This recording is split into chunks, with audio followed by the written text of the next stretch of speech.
Welcome to a meeting of your Hillsborough County Board of County Commissioners. Representing District 1, Harry Cohen.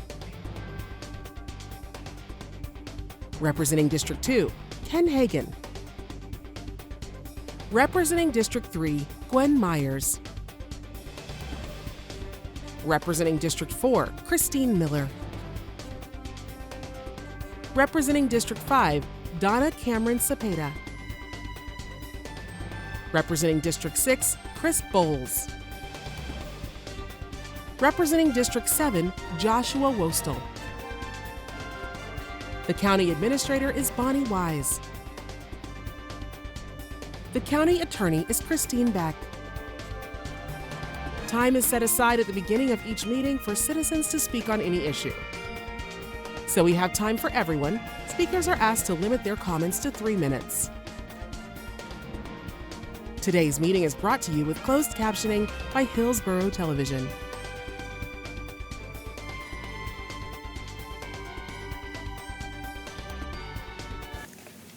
Good morning and welcome to the December 17, 2025 regularly scheduled board meeting of the Hillsborough County Board of County Commissioners.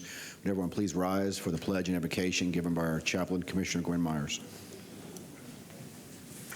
I pledge allegiance to the flag of the United States of America and to the republic for which it stands, one nation, under God, indivisible, with liberty and justice for all. Let us pray.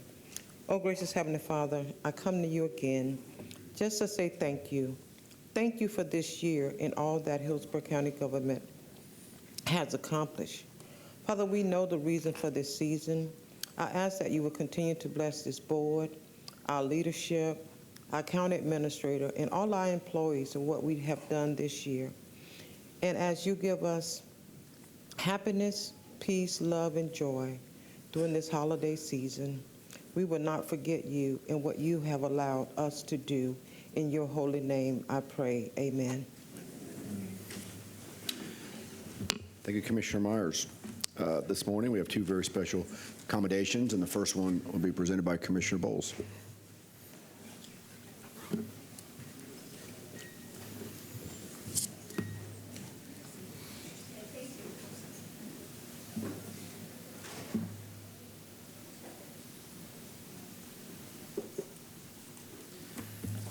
Good morning, everyone. Thank you for coming and joining us today, our first and last meeting of December and of the year. I'd like to ask Mr.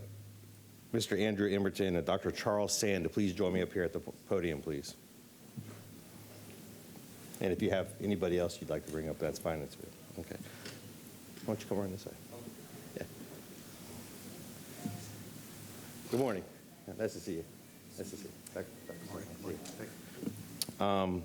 We appreciate you being here.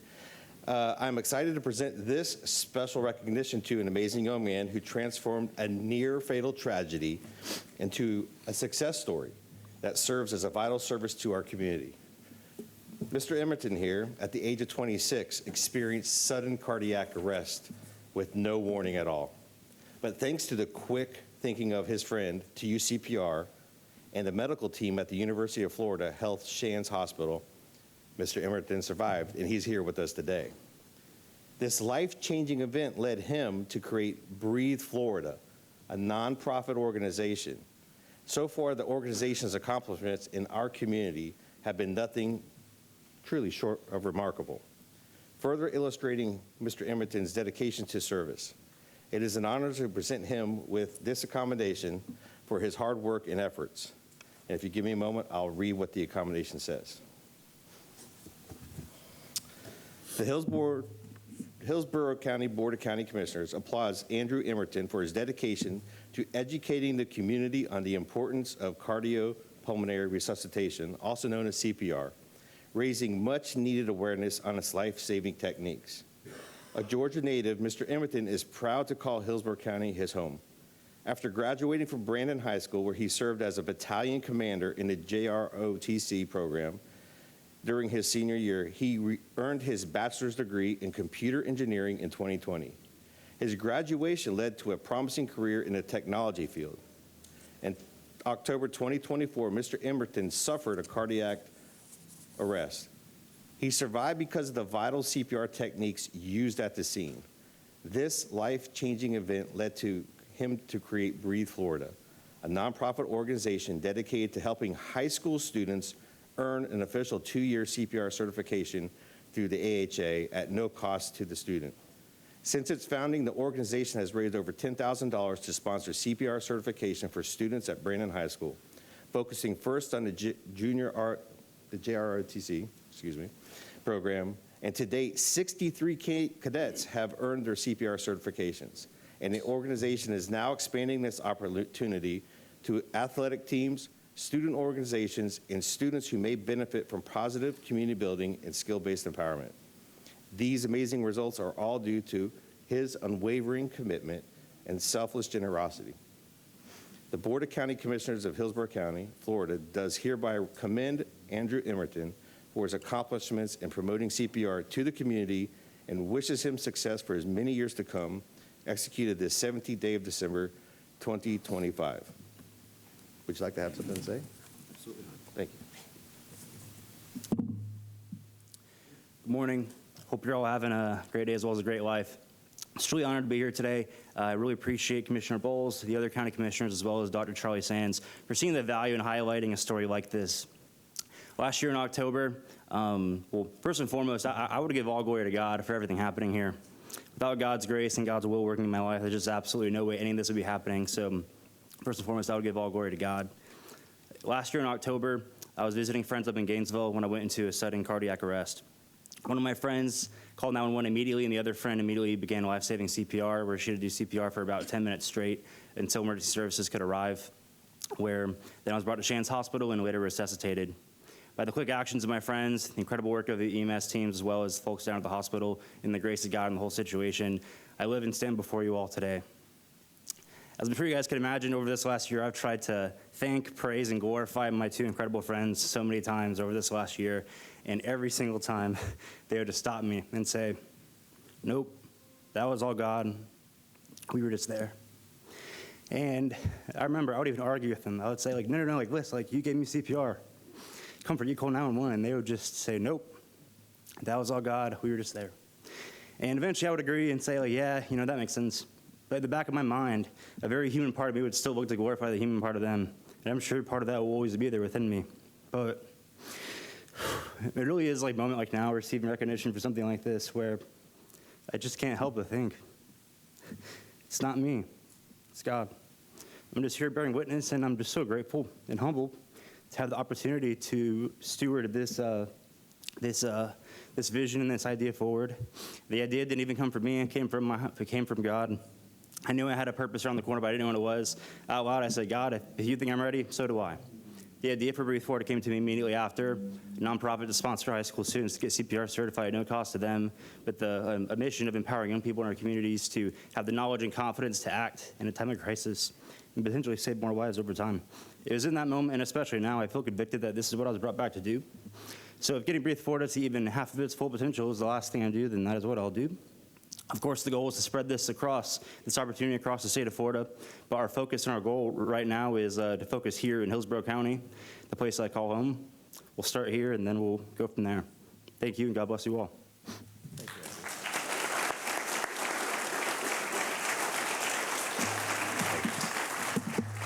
you. Absolutely amazing.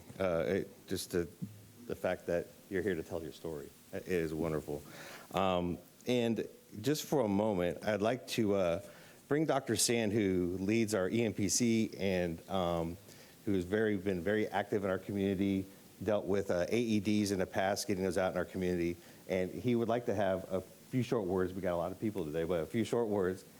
Dr. Sand likes to talk, and he's a great speaker. But that being said, and give a very short demonstration on CPR. Thank you. Yes, sir. Thank you. Yeah, you know it'll be a challenge. Maybe there's a reason I have been invited back for 10 or 15 years. We love you, though. But as you heard, I chair EMPC since 2014. I'm past president of American Heart Association, retired ER doc, although I still do EMS things. Thank you, Commissioner Bowles and other esteemed members, the Board of County Commission, and Andrew, privileged to be here. I'm going to show you how to save a life. Anyone can save a life with CPR. You see a great example here. Young kids can learn it, elderly can learn it, any age can learn it. Everybody in this room, everyone watching virtually can learn it.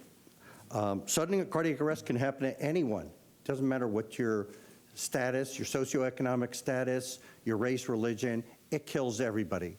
It doesn't select people. So you need to learn CPR. If you went into CPR right now, into cardiac arrest right now, God forbid, every minute goes by, you lose 10%. 1 in 10 every minute you lose.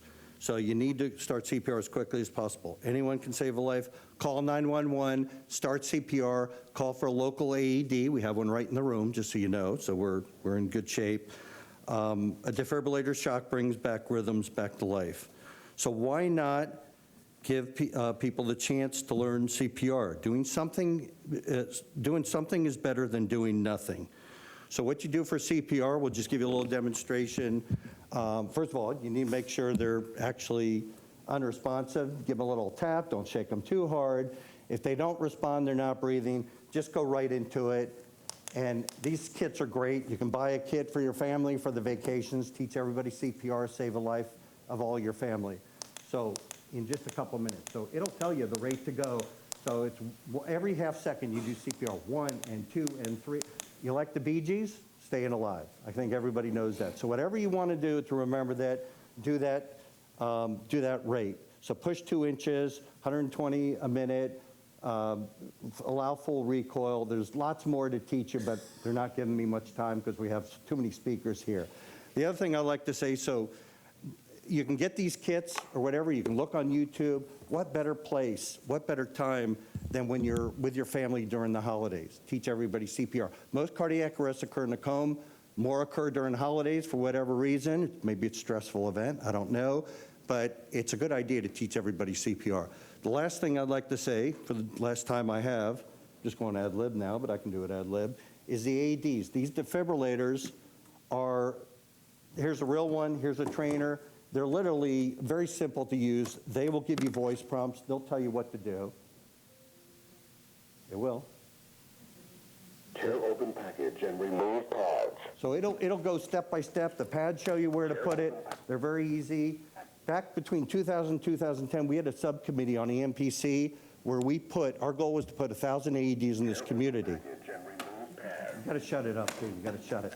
So we want to put 1,000 AEDs in the community. We did that with our subcommittee. We first started with this building, every other floor. Now they're on every building. There's 2 on this floor for some reason. You guys are in good shape. There's one right there, a real AED that you can utilize. And I have to give mention to our legal counsel during that time. You stole her from us. Christine Beck was our legal counsel. So thank you, Christine, for all you've done for our community and saving lives. You contributed too. So that's it in a nutshell. They're not giving any more time. I already feel the hook being pulled. Thank you, everybody. Learn CPR. Teach your family. No better way. The life you save may be your family or yourself. Thank you, Commissioner Bowles, Florida County Commission, all the Hillsborough County staff for allowing Andrew and I to do this. Thank you.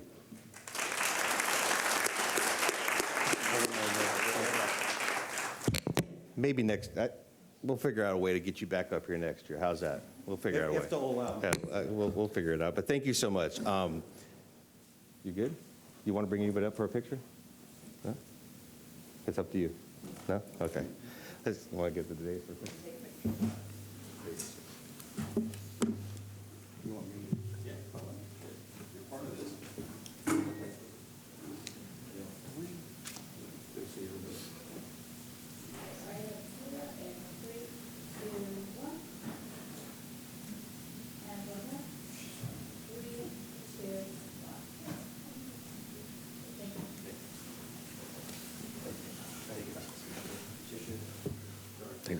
It's okay.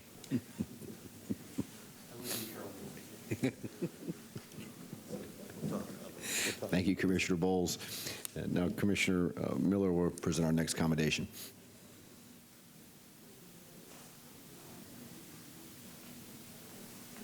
Thank you, Mr. Chair. Good morning, everyone.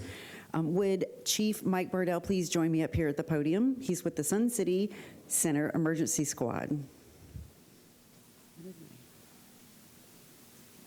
don't know where my plaque went. Good morning. Well, welcome, Chief, and to all of the members of the Sun City Center Emergency Squad. We are truly honored to have you here today. This recognition is for a remarkable group of individuals whose compassion and commitment define what it means to serve. Every year, the Sun City Center Emergency Squad responds to nearly 4,000 ambulance calls, all staffed by volunteers who dedicate their time, skill, and their hearts to helping their neighbors. And they do it entirely free of charge. They are the only organization of their kind in Florida, and their selfless service not only saves lives, but also saves Hillsborough County taxpayers an estimated $4.5 million each year. That's an incredible gift to this county. This year, the squad is celebrating 60 years of service to our community, and they've done so in an extraordinary fashion, being named the 2025 Volunteer EMS Service of the Year by EMS World and the National Association of Emergency Medical Technicians. I think that deserves like a huge round of applause. This is such an important honor. We are welcome to have Representative Alvarez and his staff here with us today. We also have representatives from the U.S. Congressman Buchanan's office, State Rep Michael Owen's office, joining us to celebrate this tremendous accomplishment. Their presence underscores how deeply valued this organization is, not only here in Hillsborough County, but across our region and state. Chief Bardell, to you and your more than 370 volunteers, we thank you from the bottom of our heart. Your work exemplifies the very best of neighbors helping neighbors. You remind us that when people come together with compassion and purpose, there is no limit to what a community can accomplish. It is my privilege on behalf of the Board of County Commissioners to present this commendation to the Sun City Center Emergency Squad for 60 years of exceptional service and for this well-deserved national recognition.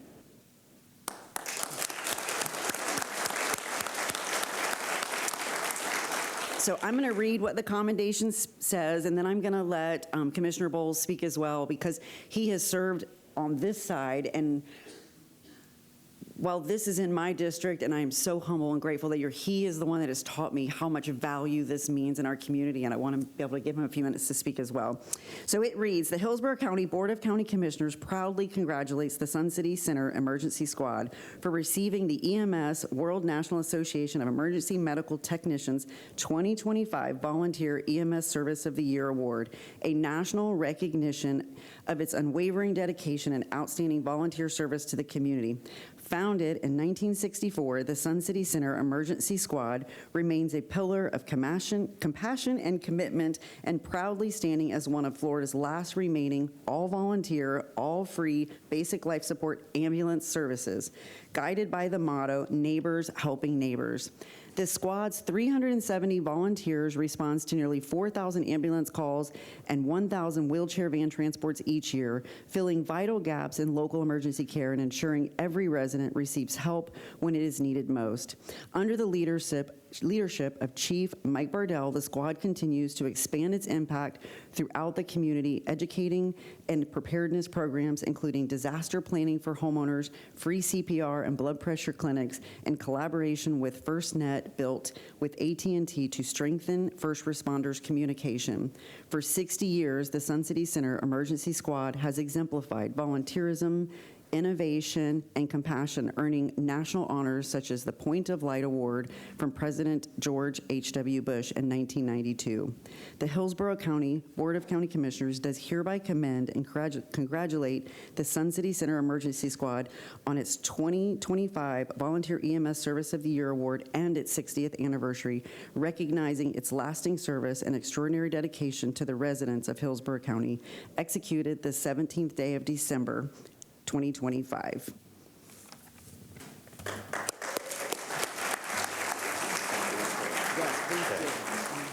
I'll keep this very brief. As we just heard from Dr. Sand, and we have living proof from Mr. Andrew Emerton, minutes count when we're talking about life-saving issues, and having the Sun City Squad down there and available that fills in those gaps where, whether it's a BLS or even ALS in some particular, cases, because you never know what the true emergency is. Having them be able to respond and be there, and that they're volunteering their services, beyond commendable. I've worked with them in the past. Over my 28 years, I've had the opportunity to work with Sun City, and love all the members down there. And I know they change over the years, but you've done an outstanding job, Chief, and keep that going. Don't stop. Great job. Yeah.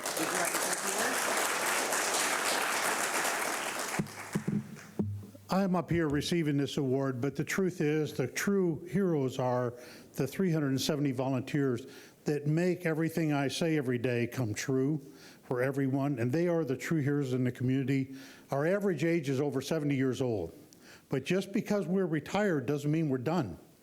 People want to do something for that, and they feel like they have something to offer to this community, and I think by evidence to what we do, they are showing it day in and day out. And I'm very proud. I understood from Dr. Sands that I could speak for about 2 hours, but I understand that's a little less now. But I want to thank all the people that have supported this squad over the many years, and we're just so proud to be able to go out and serve our community. Thank you. So I'm going to ask all of y'all to come up and join us for the picture.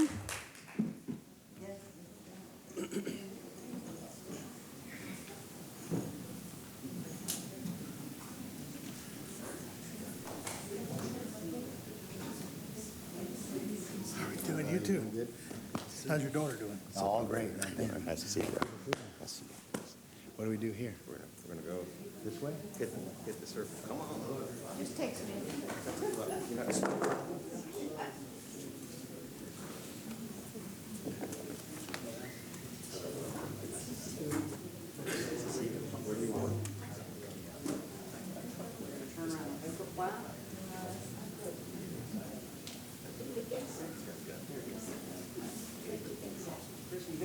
I'm good. Yeah.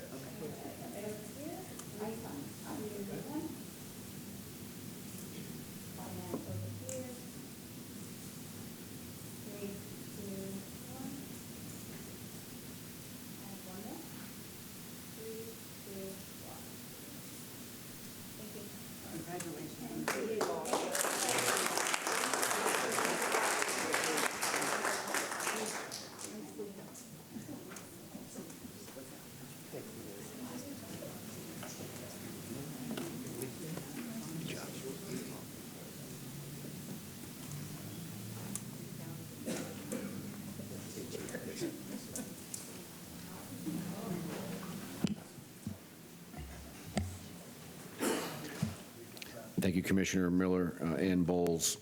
Bonnie, you want to review the changes to the agenda? Yes, good morning, Commissioners. We have one item that has been removed from consent for discussion or questions by Commissioner Miller. It's item A5. This is to approve and execute a local housing funding agreement and a land use restriction agreement between the county and the homes of Regency Cove for improvements to infrastructure connections and replacement to support 4,831 mobile homes, 16 apartments, and common areas for 55-plus senior mobile home community. This is in support of urgent community needs resulting from the hurricanes. We have several items for time certain. The first one is item D1 at 10 o'clock. This is to conduct a public hearing to accept comments on the program year 2024 Consolidated Annual Performance and Evaluation Report, known as the CAPER, detailing the use of funds received from HUD for Community Development Block Grant, Home Investment Partnership, and Emergency Solutions Grant Program. Item D2 at 10 o'clock is to hold a public hearing to consider the transfer of certain property rights within the Stacy R. White Preserve ELAPP site to the Water Resources Department in support of the One Water South Wastewater Conveyance and Treatment Project. Item D3 at 10 o'clock is to hold a public hearing and approve by 2/3 vote the impact fee increase ordinance and the water wastewater rate resolution, which increases water and wastewater impact fees. Item B5 at 10:15 is to adopt a resolution supplementing prior resolutions, providing for the issuance of subordinate utility revenue notes series 2025 and the principal amount of not to exceed $1.5 billion million in aggregate advances in order to finance all or a portion of the acquisition, construction, reconstruction, expansion, replacement, and re-equipping of various capital improvement projects to the county's utility system, specifically the One Water Campus project located in southern Hillsborough County. This is related to items B6 and B7. The next item is item B6, also at 1015, to approve the third modification to the Progressive Design Build Agreement with Garney Companies for the One Water South Wastewater Conveyance and Treatment projects related to items B5 and B7, and then item B7 related to items B5 and B6, to approve the sixth modification to the agreement with Carollo Engineers, Inc. for additional and continued professional services associated with the South County One Water program. Item E1 at 10:30 is to receive a special appearance by Craig Richard, President and CEO of the Tampa Bay Economic Development Council, to present their activity report for 2025. Item B1 at 10:45 is to accept the library materials management report performed by the County Internal Auditor's Office. 11:45 is a recess for lunch. Those are the changes to the agenda. Commissioner Woestel. Mr. Chair, I had a slight amendment to our last regular meeting's minutes, 165 subsection E. If you'll recall, I pulled two items, A7 and A8, and the vote went as I expected, 6-1, but evidently another commissioner also voted no, and mine was recorded as a yes. Mr. Varnsdale did confirm that that was recorded by the pad, so I'd either need to make an amendment or re-vote on those two items. I pulled the item specifically to vote no and was the only one that opposed it. Rick, do you have a recommendation? Yes, because there is an electronic record, it would be probably better if we resend it and revote. Okay, so Make a motion to rescind that vote from November 5th and then revote on it however you want. okay, so do that. You can do it anytime you want, now or at the end of the meeting, whatever you want. Okay, well, why don't we vote on the changes now, and then we can come back and do that? Okay, so can we motion to approve the changes? Move the changes. Second. Commissioner Cohen, second Commissioner Myers. Please record your vote on the changes to the agenda.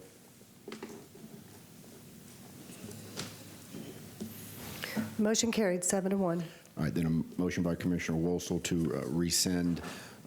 Was there a certain number? Or? Items A7 and A8 of the previous regular agenda. A7 and A8. Okay, motion to just rescind that vote. Commissioner Woestel, second Commissioner Cohen. Please record your vote.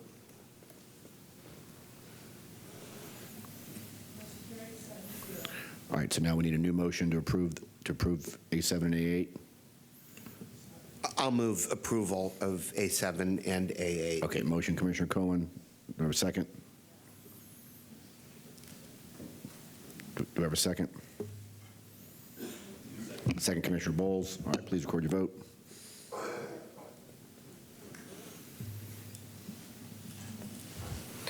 Motion carries, 6-1.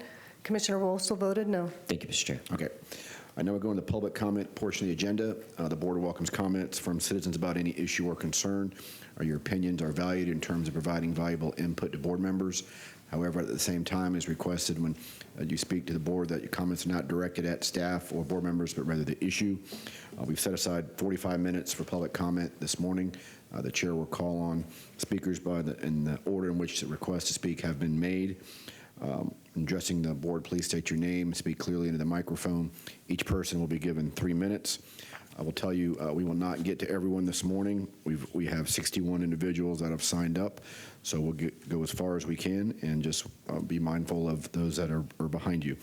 First 3 speakers are Marie Gilmore, followed by Joyce Gonzalez, and then Dennis Hayes. Good morning. Good morning. Do I start anytime?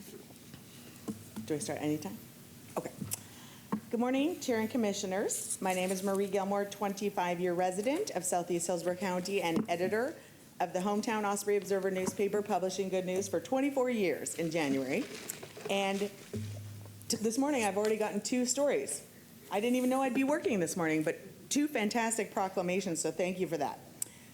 I'm here for the second time in 24 years to speak on behalf of the Moseley, because I was here last meeting, to speak on behalf of the Moseley Homestead, a valuable link to Hillsborough County's early history.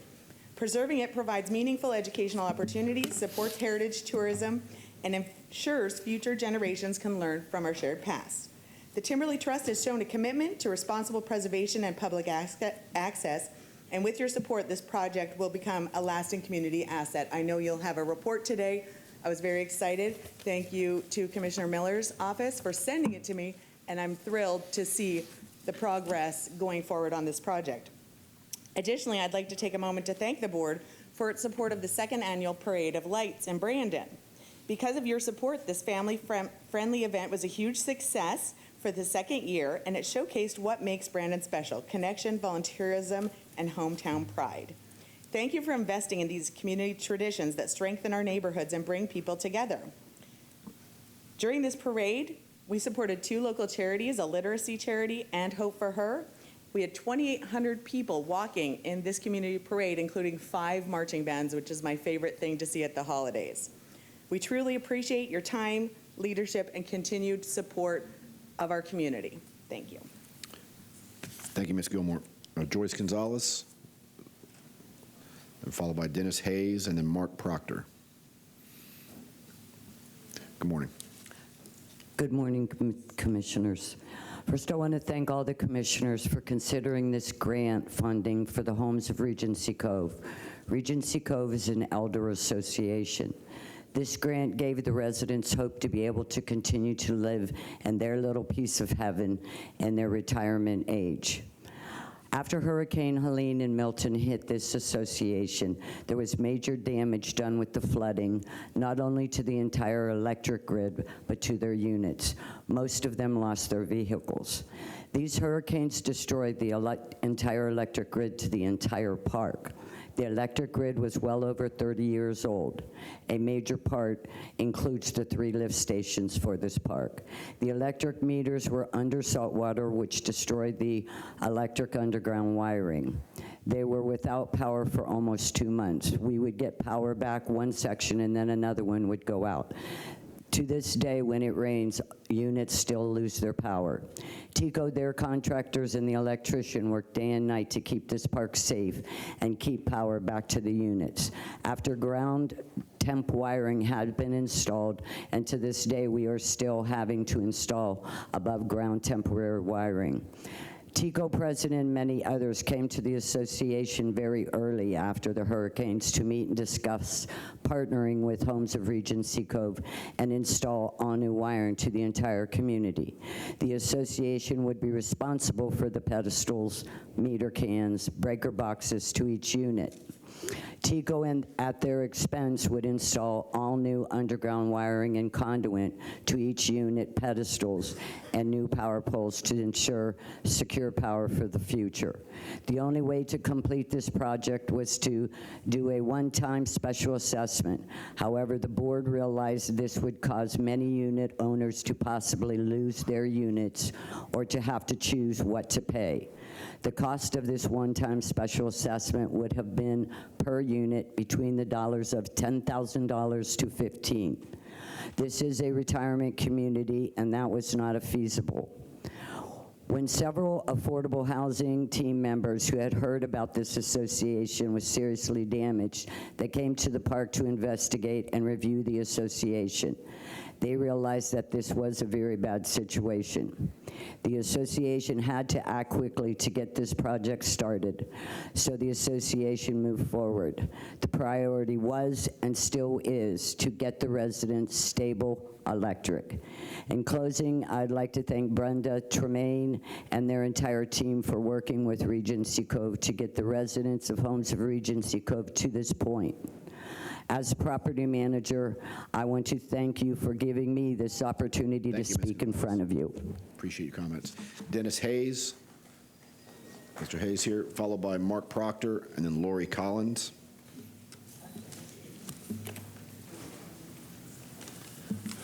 Good morning. There's going to be a bunch of us. So anyway, my name is Dennis Hayes, and I'm the president of the Homes of Regency Cove. First, I'd like to thank Brenda Vasilla and her crew at the Affordable Housing for on countless hours they spent arranging for this loan. And secondly, I'd like to thank the commissioners for their consideration in this effect. As the association president, I saw and lived the firsthand destruction of Helene and Milton caused. Some sections of our park were without power for weeks. in summertime's bad. TECO and its subcontractors were at Regency Cove for what seemed like months, putting temporary lines in place so people could survive.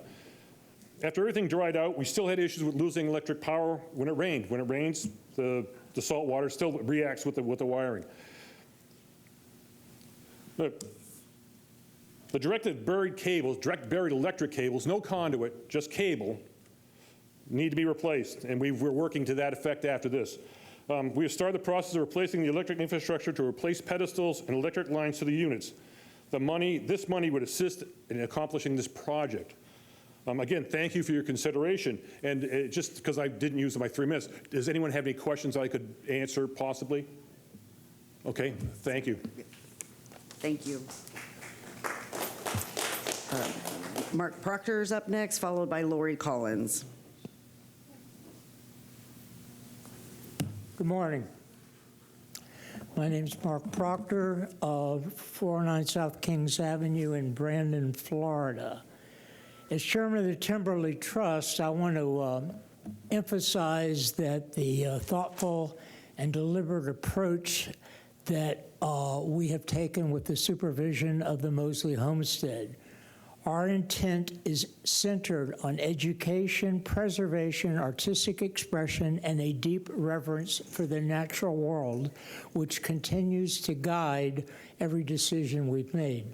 Our board has invested the time and diligence necessary to advance a plan worthy of this extraordinary place, including completing architectural and preservation studies, environmental assessments, long-range planning documents, and the expert evaluations required for responsible stewardship of a national registry property. We have prioritized doing things correctly rather than quickly, ensuring that all work aligns with the historic landscape, minimizes impacts, and respects the spirit of the Moseley legacy. As an example of the partnership is with our next-door neighbor, Portillo's, which now provides solutions to our longstanding concerns about visitor access, parking, and site impact. Through this partnership, now formalized as Portillo's Pathway to the Past, the Homestead has a strong community business ally dedicated to supporting heritage preservation and facilitating responsible public access through shared space for meetings, visitor orientation, bus access, and a new gated connection to the Homestead. We have also expanded our visibility and viability and outreach through a Hillsborough County Historic Preservation Grant, which has enabled the creation of an interactive web portal promoting virtual exploration of the Homestead. Our visibility has grown further through county tourism media efforts, including the Homestead being selected as a major filming location for a Lifetime Network movie, demonstrating both the cultural value and the aesthetic appeal of this unique historic environment. We have also launched a social media initiative and strengthened community engagement through donor-sponsored events such as our successful Labor Day Legacy Picnic. The Moseley Homestead recently was toured by the 2026 class of the Brandon Riverview Chamber of Commerce, and they have sent us this note showing their appreciation. The Moseley Homestead recently has looked ahead and remains committed to expanding responsible, sustainable public access, both in person and through advanced virtual and educational technologies. Thank you for your comments. We appreciate while safeguarding it. the property for decades to come. Thank you very much, sir. Next up is Lori Collins, followed by Denise Herndon.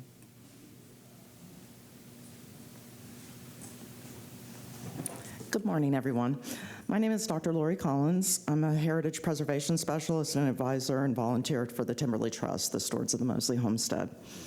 For 143 years, the site has safeguarded archives, photographs, artwork, and material culture documenting the settlement history of the United States, Florida, and Hillsborough County. It is a rare, cultural, intact landscape, one of the last of its kind, and in fact was recognized by the Florida Trust as an 11 to save endangered site. The trust has taken a very deliberate and thoughtful path forward. We recognize early that a conventional community center model, while well-intentioned, would have had impacts that were incompatible with the site's covenants, historic character, and environmental sensitivity. As the staff report will note later today, such an approach would have required third-party operators, high annual costs, and changes to the restrictions, even possibly changes to ownership interest that protect this National Register property. Instead, the trust returned to its mission, to the wishes of pioneer settler Julia Daniels Moseley and her granddaughter Julia Winifred Moseley, and to the guidance of preservation professionals. We've been highly active, as Mark just stated, in the community and through a new Hillsborough County grant that is allowing us to have greater public awareness through a web portal. Lots of grants and exciting special category grant that we'll be coming back with later in 2020, early 2026 for the match. We respectfully want to thank your staff for the time that they have invested with us and helping in their guidance to kind of work through this. The Portillo's piece of the puzzle was really important to this, as you'll see later in the staff report. Commissioners, the Moseley Homestead is ready and looking to the future. Our proposed Eco Center, Creative Studio, and Interpretive Trail, all professionally designed, which you will hear more of from the staff report today, represent a thoughtful, preservation-appropriate evolution of the original community center idea. These low-impact structures fulfill the same public service goals, education, engagement, community benefit, while being far more compatible with the property's historic landscape, environmental conditions, and preservation covenants. Our plans, as I said, are professional, preservation sound, mission aligned, and deeply consistent with the original intent of the BP environmental mitigation funding, part of that funding that is designated for the homestead and is of current interest to this commission. That money linking natural and cultural history, ecological education, and heritage tourism, all in this one spot. We respectfully ask for your continued support and the time needed to finalize these present conceptual plans and studies becoming fulfilled. With your partnership, we appreciate it. This site will remain a jewel for the county. Thank you very much. Next up is Denise Herndon, followed by Dave Smith.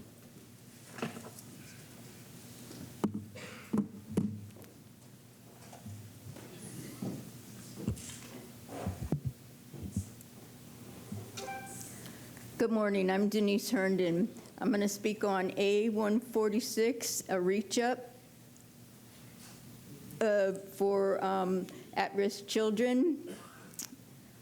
I don't know if these nonprofit is separate from what the Hillsborough County insurance pays, or if these people are in insurance, but we need to do something about making it mandatory in high schools to educate on CPR, because there's been little kids in elementary school that have saved people with CPR. I have this, could somebody please fix this to make this show so people can see this? And I'd like it to stay up there. This is concerning information about a false body cam and false reporting of this police report that's numbered. I was told because it was a general offense, it's closed. Well, is there a closing when the body cam is falsified? Because what it shows on that body cam is not what happened, because there was nobody in that gas station at Lakewood and 60 except myself selling Bucks t-shirts, and the guy that I was with left and was coming out after the gunshots happened. So he didn't see everything that had happened there. And I guess because nobody was hit, it's okay that a false sheriff's report and a false body cam is registered here. Chronister has a lot going on in his department, and there's, 4 captains that have issues and stuff that they terminated. Well, there's more than that, and I think people are being made scapegoats. Chronister is at the top. He needs to leave. You need to fire him. And the sad thing is there's a lot of good sheriff deputies, and it's a lot of good people are being accused of things that they're not happening. And I will never give up. I will never back down on this issue. I thought this was all about something else, but there's a lot of other things. I'm finding tentacles of a lot of things going on in this county, and you guys can do something about it. Thank you. Thank you. Thank you for your comments. Next up is Dave Smith, followed by Margaret Converse and Carl Williams.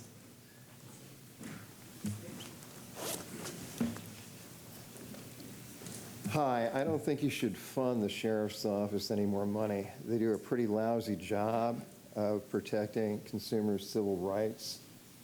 My wife was murdered in Hillsborough County, and I informed all of you commissioners about it, and you haven't done anything. There's a lot illegal with the BOCC. When it criminally covered up my wife's Hillsborough County murder, with BOCC paid Victor Chris, who illegally removed my wife's civil murder case without judicial approval from your Hillsborough County courthouse. BOCC's paid Brandon Wagner was told not to investigate this matter by one of his county commissioners. The BOCC is now as guilty as its paid courthouse accomplices who racketeered in covering up my wife's murder due to now being inputted with these facts. But will no doubt continue to turn a blind eye to Asian-perpetrated crimes. How much time do I have? Okay, your BOCC paid sheriff refused to investigate my wife's murder, keeping Jane Castor's local concert from being exposed for having initiated my wife's Hillsborough County murder. She's being sued. Jane Castor's concert illegally aided and abetted the Federal Reserve Bank in stopping me and my wife from suing the feds in 2022. By falsely imprisoning me in your Hillsborough County jail while keeping my wife on the streets of Hillsborough County until foreseeably killed. Your Hillsborough County Courthouse issued a summons on Victor Chris, a defendant in a RICO lawsuit I filed this month, but your Hillsborough County deputies refused to perform process of service on him, stating it's politically incorrect to serve Victor Chris his summons because he's one of the gang. Proud BOCC paid deputies see themselves as criminals in a gang, and you proud commissioners are their managers, aiding and abetting BOCC paid local agents in illegally obtaining and keeping consumers owed monies like the monies BOCC is stopping me from obtaining in your Hillsborough County Courthouse. Now that you've been directly inputted with these facts, all of you can be sued as participants in place of your contracted paid agents for their racketeering activities under the respondent superior and law of agency doctrines. Either you have your sheriff investigate my wife's murder and fire Victor Chris, or be sued with him. I wish Mr. Hagan was here for the camera.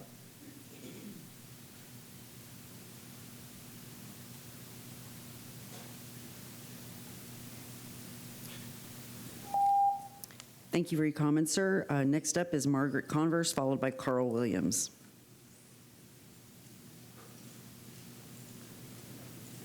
Good morning, all, and thank you for having me here today. I am a resident of Regency Park, and I love the place, but unfortunately, we're in dire straits. Our park is an A-05 elderly low-income community with over 400 mobile homes. Living in our park, we have many veterans. Our park has many homeowners living on a limited monthly income, not allowing us to have a large monthly assessment added to our monthly bills, which would cause so many of us to have to leave our home. I just want to say we are very grateful to Hillsborough County Commissioners allowing us this grant. It would truly be a Christmas miracle if we will all cherish. Thank you. Thank you, Ms. Converse. Carl Williams. Is Mr. Williams here? If not, followed by Monty Leedy, and then Jeffrey Pritchard. And those folks here. All right, keep moving. Charles Holsopple.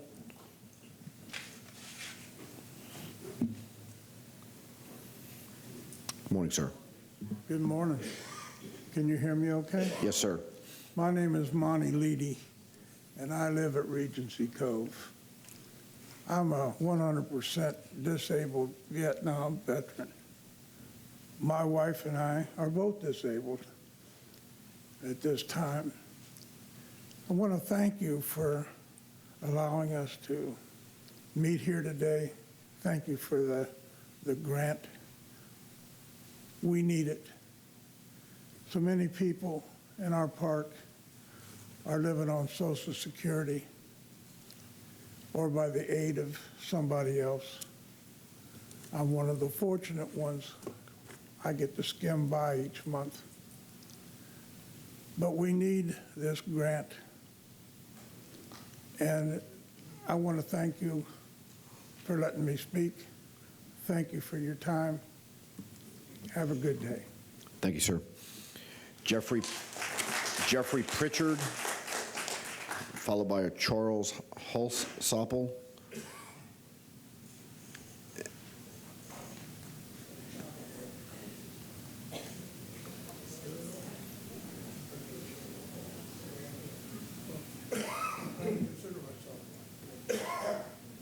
Morning, sir.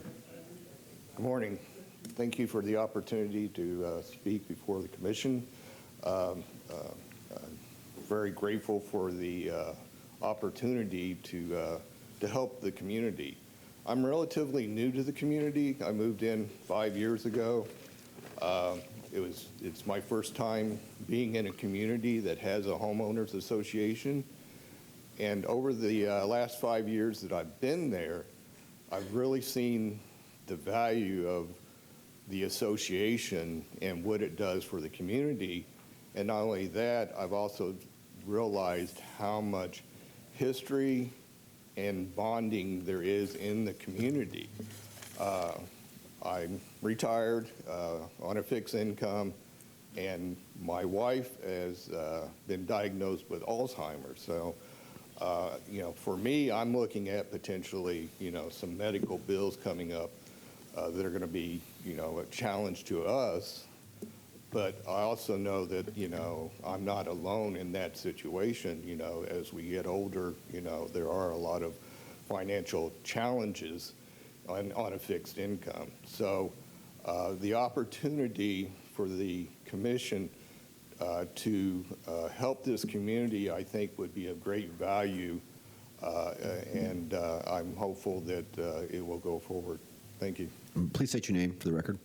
Jeffrey Pritchard. All right, thank you. Thank you. Charles Holsopple, followed by Robert Rios, which is virtual, and then Danny Pipkin. Good morning, sir.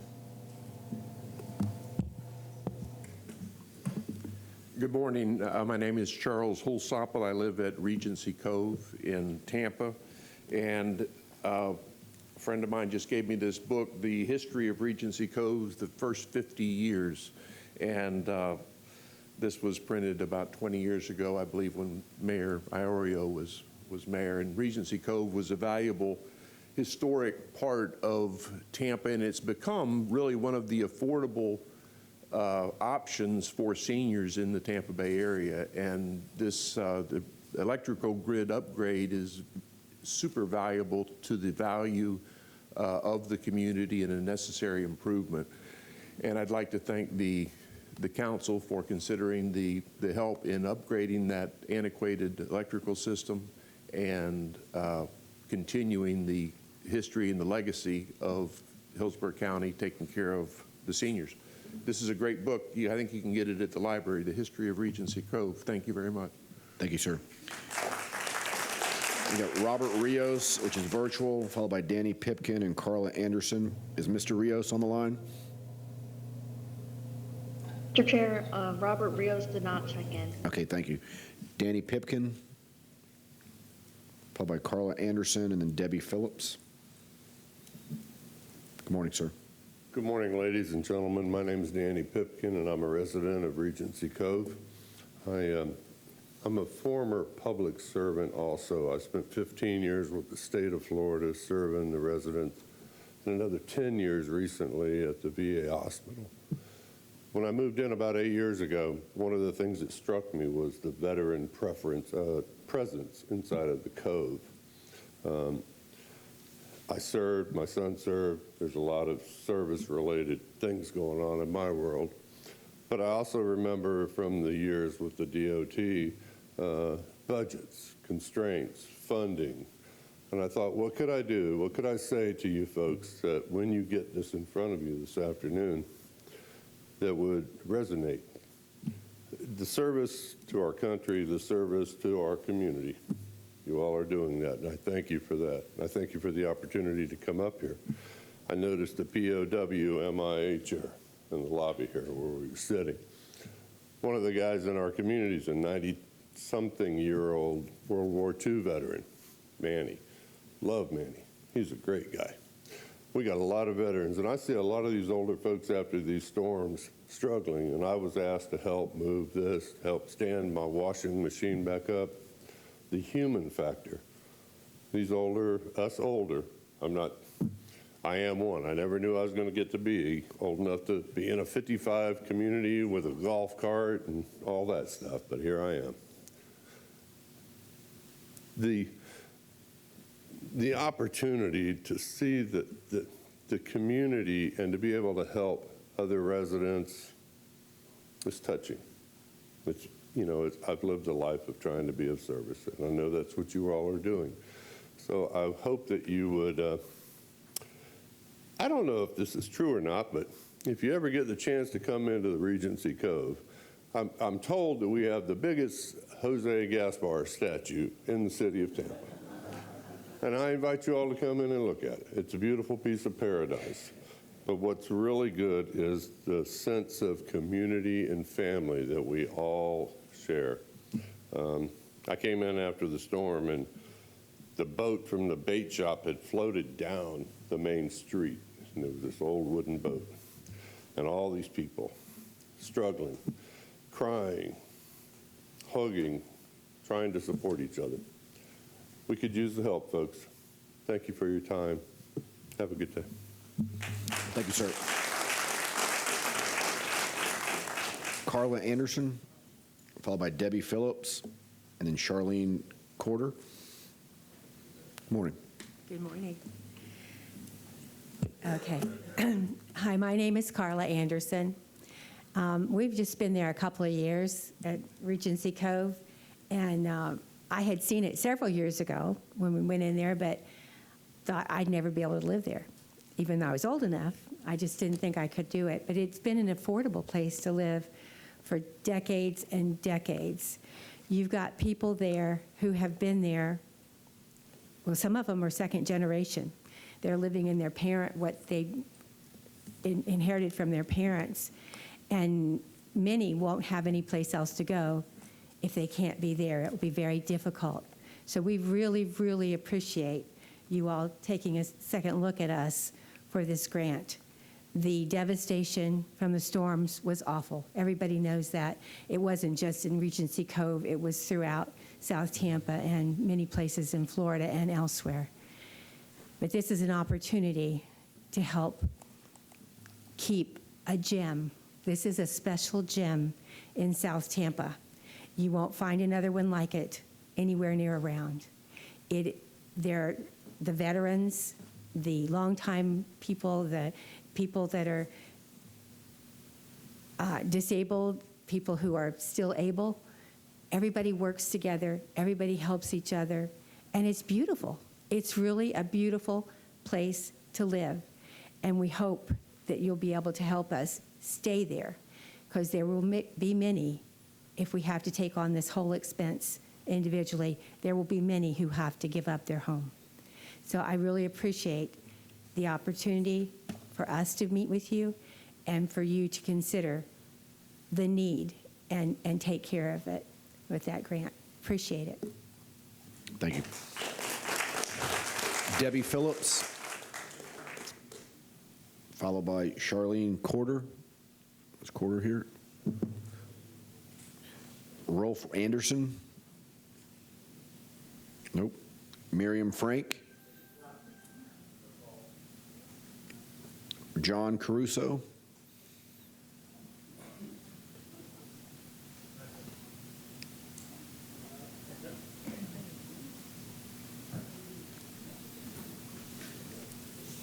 Good morning, sir.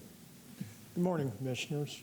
I'm also a resident of Regency Cove, and after the hurricanes, there was a good bit of damage done in our park. Many of our veterans, many of our elderly people, a lot older than me, and those that are handicapped needed assistance. And the community as a whole came together and assisted each other, something that we do in America, something that is worthy to take notice of. One thing that I would like to mention is that in this process of recovering after the hurricane, we had to take a lot of our own money, which that's okay, and apply it toward repairs. So, and some of the repairs were substantial. The trailers needed new flooring, new cabinets. Where the water had come in, our unit was up to 3 feet from the ground coming up. So it was inside of our unit. We've made those repairs. But as a lot of people have said, the amount of money that we have on fixed incomes and other sources is very limited. So now to take on the project that TECO has told us about in our grid work for the electric, it's going to be very, very, very difficult for a good many of the residents there. So if we can have your consideration for the grant money, we would greatly, greatly appreciate it. Thank you. Thank you. And can you state your name, please? Sir, can you state your name? Sir. Name.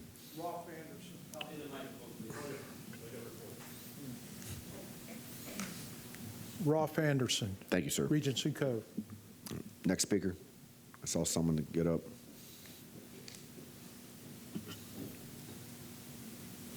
Good morning, sir. Hi, everybody. I'm John Caruso.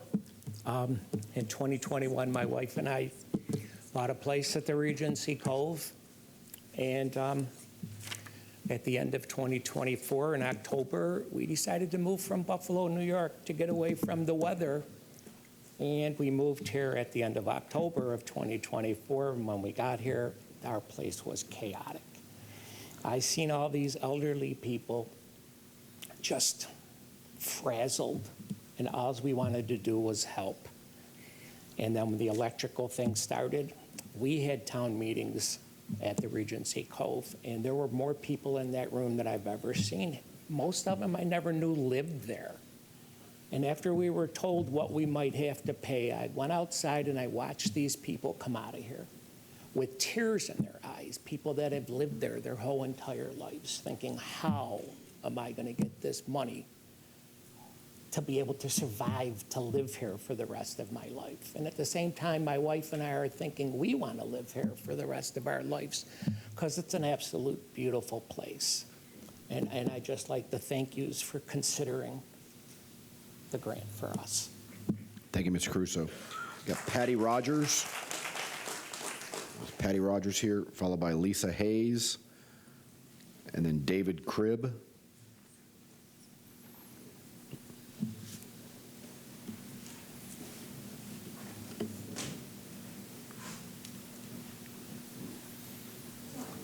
Please come on down.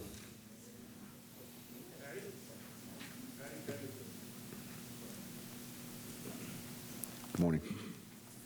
Thank you for your time. I'm Patty Rogers, a resident of Regency Cove. I just moved in 3 years ago, and unfortunately, we were all hit hard by the hurricane. It's a great community. We all rallied and pulled together, but it took most of our incomes and savings to even make the repairs from the hurricane, and now we have the electrical needs, and it's overwhelming. Many are losing their homes. So I plead with you for your thought on this grant to help us maintain our homes and meet this financial need with electricity. Thank you for your consideration. Appreciate you so much for considering this. All right, thank you. Next speaker.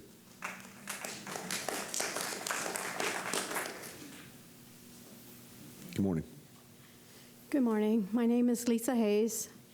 I moved to Regency Cove in 2021 after my husband passed, but I'd been to Regency Cove quite often before that because my mother and father retired down there in 1985, and so it was always a great place to come to. And so last year when we had our hurricane, it was quite an experience I'd never had before, and I don't want to have one again. And so there was a lot of rebuilding, and I know for a fact quite a few people have already moved because they couldn't afford to make the improvements or, you know, remodeling or and stuff that you have to do after a hurricane. When we heard about the electrical infrastructure having to be redone and everything, it was, you know, we knew it was going to cost a lot of money, and a lot of us don't have it. And so we are very grateful for you to be able to help us, and we would really appreciate it. Like someone else said, it would be a wonderful Christmas present to hear that we got the grant, and we thank you for your time. Sorry. Thank you, Ms. Hayes. David Cribb, followed by Mike Puckett. Good morning, sir. Hello, my name is David Cribb. I'm also a resident of Regency Cove on Gandy Boulevard. I'm a lifelong resident of South Tampa, and as many people look at South Tampa being the home of the money makers and movers and shakers, but if you are familiar with the area, when you get closer down to Gandy, where we are, it is not quite the same high rent district as it is other places. After the storms, we returned to find that there were electrical boxes were spewing smoke. They eventually had some fires in the place, and TECO informed us that the electrical system was totally shot and needed to be replaced. We had made repairs as we went along, trying to keep the system, to fix what was wrong. But the storm, with the amount of water that came in, destroyed the whole system, and TECO is working with us to provide a new entire electric system for the park. This is over 400 units and hundreds of residents in your area. So we really appreciate you considering that this grant for the Homes of Regency Cove Incorporated. Thank you. Thank you, sir. Mike Puckett, followed by Jose Nunez. Yeah, Mike Puckett. I'm also a resident at HORC, short for Homes of Regency Cove, on the board of directors too. So I wanted to add to what David just said. Everybody got flooded by about 70% of the park was flooded out, and the devastation was horrible. Most of these facilities have their electrical boxes about 1.5 feet off the ground. I'm a part owner in a local architecture firm. I'd never seen a grid this old before in my life, and some of these meter boxes I didn't even know existed. But over time, the people that are there, they've tried to upgrade and so forth, but to see so many, 2 feet of water in their facilities, and they're already 3 feet up off the ground. The community center was completely flooded 4 feet.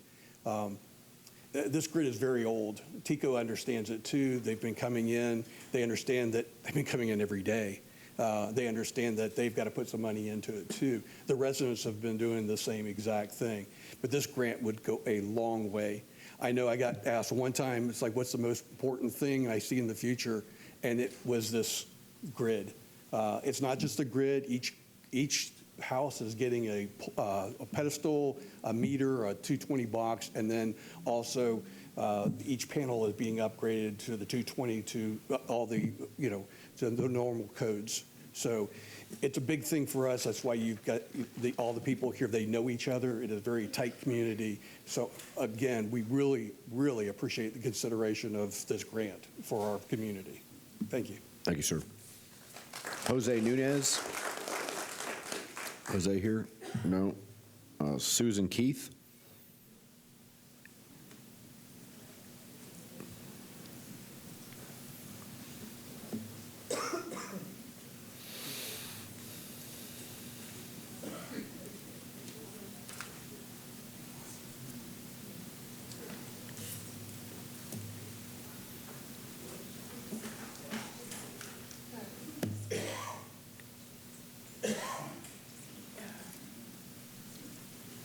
Good morning. Hi, my name is Susan Keith. I've been in Regency Cove full-time for the past 5 years. My house was hit with 27 inches of water around it, which destroyed the floors and the walls in my house. And we all struggled to get our places back to normal. And that financial burden was a lot. Now we realize our electrical infrastructure has to be replaced, and it was a huge bill.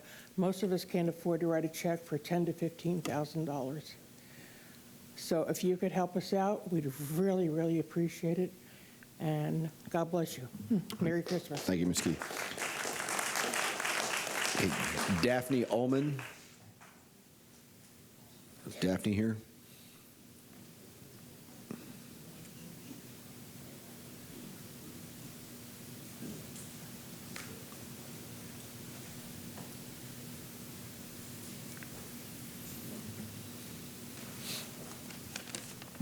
Good morning, and thank you for allowing residents from the HORC, Homes of Regency Cove, speak. My name is Daphne Ullman. I've owned a property there for the last 5 years, and I've grown to appreciate what this offers to our residents and the elderly community. As a recent retiree, I'm beginning to learn what it might mean to live on a fixed income. Most of our residents, as people have said before, are retirees. It's an over 55 community. They're living on fixed incomes. There's a tremendous amount of veterans in this community, and the community cares and supports each other. The damage that was done, you've already heard. The grid definitely needs to be replaced, not just for the safety of the homeowners, but probably a majority of the homes in that area. If that grid goes down, it's not just going to impact the 400 plus units and residents there, it's going to impact the rest of the general community. You know the way the electrical grids work. So this is not just an investment in our community, it's an investment in the general community surrounding us in South Tampa. As I mentioned, a lot of the people are on fixed incomes and without the ability to afford these required repairs. I've already known a handful of people that have left the community, people that have been there for years but realized with another devastation like we had in 2024, they will not be able to survive and continue to pay the additional assessments to keep this community safe. So I reach out to you at this holiday season to say, please approve the grant for our community. We've already invested a significant portion of money that is not part of that grant that exceeds 7 figures just to start the electrical repairs that are required. And many of the elderly residents of this community, it would be a blessing and it would ease the economic pain that they endure on a daily basis. Thank you, and I appreciate your consideration. Thank you, Ms. Ullman. Appreciate your comments. That closes public comment. I apologize to those who did not get an opportunity to speak this morning. Can we have a motion to approve consent? Move to approve. Second. Commissioner Meyer, second Commissioner Cohen. Please record your vote on the consent agenda.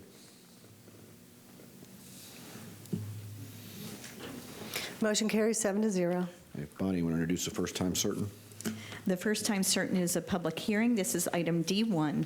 This is to conduct a public hearing regarding the Consolidated Annual Performance and Evaluation Report. And Brenda Brackens will take us through this public hearing.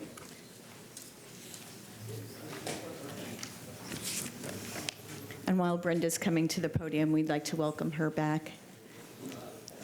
And glad that she's doing well.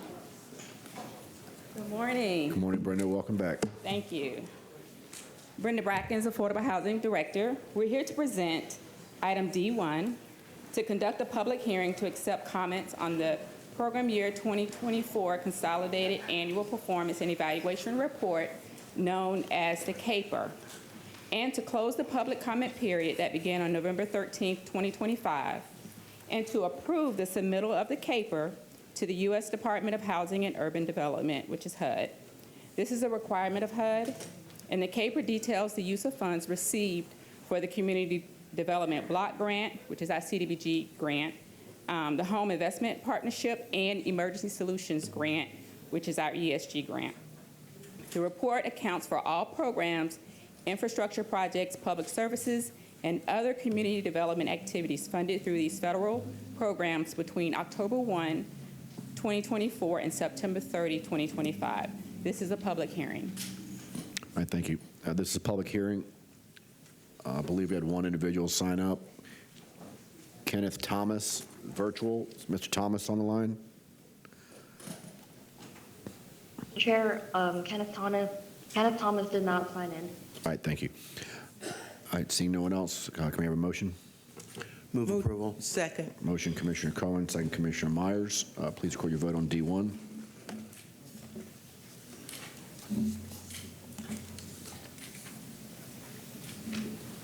Commissioner Myers? Yeah, it finally worked. Thank you. Motion carried, 7-0. Thank you. Thank you. Next item. Thank you. The next item is item D2. This is to conduct a public hearing for the transfer of certain property rights within the Stacy R. White Preserve ELAPP site to the Water Resources Department. And Forrest Turbeville will take us through this public hearing. Good morning, Forrest. Good morning, Commissioners. Forrest Turbeville, Conservation Environmental Lands. The item before you today is comprised of 3 requested board actions. The first action is to hold a public hearing to consider the transfer of certain property rights within the Stacy R. White ELAPP Preserve to the Water Resources Department in support of the One Water South Wastewater Conveyance and Treatment Project. The transfer of these rights is necessary for Water Resources to construct the project, which involves the installation of underground pipelines, the establishment of vehicular access to a new pump station, and construction of a stormwater pond in accordance with the recommended approvals that were provided by the ELAPP General Committee back in March of 2024 and March of 2025. The second action is to request that you adopt a resolution designating a portion of the preserve for this water resources project in accordance with the conditions that are stipulated in the resolution itself. One of these conditions is that the Water Resources Department compensates the ELAPP program for the value of the property rights being transferred, which was calculated at $374,893. These funds are available within the Water Resources Project budget, and following adoption of the resolution by the board, will be transferred to the ELAPP program within 60 days. And then finally, the third action is to request your approval of a budget amendment resolution to accept and appropriate $374,893 to the ELAPP Capital Restoration Project. These funds will be used to implement both upland and wetland restoration projects across the remainder of the preserve. A reminder, this is a public hearing, and I'm happy to answer any questions. All right, thank you, Forrest. No one has signed up, but would anyone like to speak to D2? If not, can we have a motion? Move approval. Motion, Commissioner Woolstill, second, Commissioner Miller. Please record your vote on D2.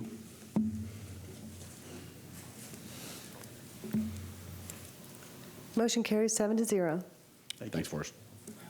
Bonnie. Thank you. The next public hearing is item D3. This is a public hearing to approve by 2/3 vote impact fee increase ordinances and for the water and wastewater rate resolution.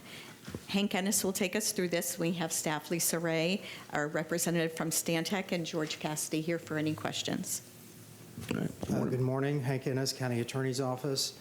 Commissioners, what you have before you is both a rate resolution and an impact fee increase ordinance.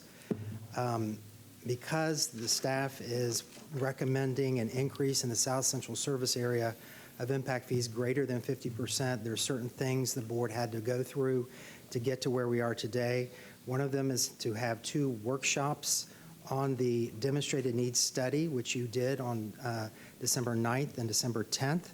Also, staff prepared with Stantec the study that demonstrates the extraordinary circumstances necessitating the need to raise the impact fees greater than 50%, and that's part of your backup. And then the action today will require a 2/3 vote by the board, which is 5 affirmative votes. And with that, I'll turn it over to Lisa to present the item. Thanks, Hank. Good morning. Good morning.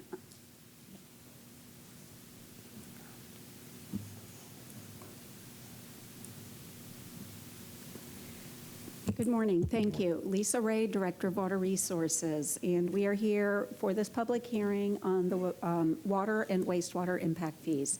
High level, we're going to be talking about some basic definitions and history, the key drivers behind the need for the impact fee increases, the proposed impact fees, and then the next steps. So generally, what are impact fees? They are one-time fees paid to connect new customers or construction to help cover the cost of expanding the water and wastewater systems so that growth pays for itself. Now, we really operate 2 very different service areas. In the Northwest, we have a service area that is very well developed, does not see a lot of growth, and has plenty of capacity at the plants. So that is being treated differently than our South Central area, which has a significant amount of growth. A lot of new people, new homes being built, new commercial endeavors going in, which is requiring the construction of a new wastewater treatment plant, the associated infrastructure, pipelines and pump stations, as well as a new water plant. Now, a little bit of history on the impact fees. From 2005 to 2020, the impact fees were held constant. There was an increase done in 2020, and we'll talk a little bit about what happened since 2020 that drives the extraordinary circumstances between the growth and the inflation. But I do want to remind everybody what an ERC is. This is an equivalent residential connection. So because water use, the way these are calculated is on dollars per gallon cost, we use the average residential home as the basis. These same rates apply to commercial and industrial based on a proportional relationship to the residential use. So a restaurant would use a lot more than a house. Their impact fees based on a per gallon basis would be that much higher. And we use this just as a reference point as we talk about impact fees. So I'm going to go ahead and turn this over to Andy from Stantec so that he can update us on a couple of items. Thank you, Andy. Good morning, Commissioners. As was indicated, we did have discussions on a lot of the key drivers and the extraordinary circumstances that are driving the need for higher impact fees for water and sewer on December 9th and 10th. However, just briefly for the benefit of a refresher and for the public that may not have heard those workshops, I want to just recap those items for us today very briefly. So fundamentally, they boil down to 3 drivers: historical, recent, and continued growth rates that are substantial. They've represented significant amounts of growth within the South Central service area in particular. Over the past few years, that's been about a 22% increase in demands. If you go back to 2017, our water demands have increased by about 61%. That's a pretty fantastic number. And so attendant with that is the need to then, as we have continued growth even beyond that, to build new facilities to support continued growth into the future, which is at similar levels in terms of magnitude of growth, but the cost of that infrastructure has risen substantially since the fees were last adjusted. We benchmarked a few different types of construction projects pre-COVID and to now, and noticed significant increases in the cost of capital facilities. Pipelines had increased over 200%, and as shown on the screen, wastewater treatment facilities had increased by over 300% in just a 5-year time period. So there's fantastic increases in cost, And because of the nature of the growth, large facilities are required, providing 34 million gallons a day on the wastewater side and an additional 46 million gallons a day on average for the water side. So we need a significant amount of additional capacity, and the cost of that capacity has increased substantially. And unfortunately, we need this capacity very soon because we are approaching our limitations of some of our existing facilities now during dry periods on the water side at our Lithia water treatment plant. And on the wastewater side, over the next couple of years, based on current and planned growth, we'll be at or near capacity at 2 of our wastewater treatment facilities in South County. So these are some very significant circumstances. To use the term extraordinary, I don't think is an overstatement, especially when we take into account the magnitude of the costs that are required in South County. This is included in your backup, and we talked about it extensively on the 9th and 10th, but we're talking about investing about $2 billion in additional infrastructure for growth over the near term. That is more than the current net book value of your existing utility system as a whole. So we're talking about the equivalent of building another new utility in the next near term to serve growth. I mean, this is truly a significant investment that you're undertaking. And so with that in mind, in the context that Lisa provided, we performed updates to take your localized data for your actual system assets in Northwest, your planned improvements for the South Central area, to determine what is that current unit cost of capacity that we have in place today for Northwest and that we're anticipating building in our South Central service area to update our impact fees, to make sure that we had a fair unit cost based on that current cost of capacity in those 2 areas. So this slide shows you the adjustments for the water and wastewater fees for each service area. So for Northwest, the increase for water is 18.7%. For wastewater, it's 43%. Both of those are being proposed to be phased in consistent with the Florida Impact Fee Act in those instances. However, with South Central, because of those extraordinary circumstances and the demonstrated needs findings, those adjustments are substantial, and they're proposed to be implemented very soon because of those extraordinary circumstances. An increase in the total fees from $5,865 per ERU for water and wastewater combined to $13,270. And I do want to point out that these fees were calculated in accordance with industry-accepted approaches and based on the nature of the facilities being used to serve growth in the future. So for Northwest, that methodology was based on the cost of the existing infrastructure that has the capacity to serve growth. And in South Central, it's based on the cost of these planned and upcoming improvements, some of which are in progress at this point today. And that was the basis of the fees.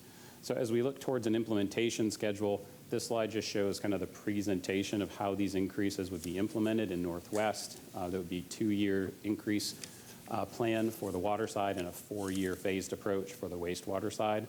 So you could see in total at the bottom how that combined water and sewer impact fee would change each year.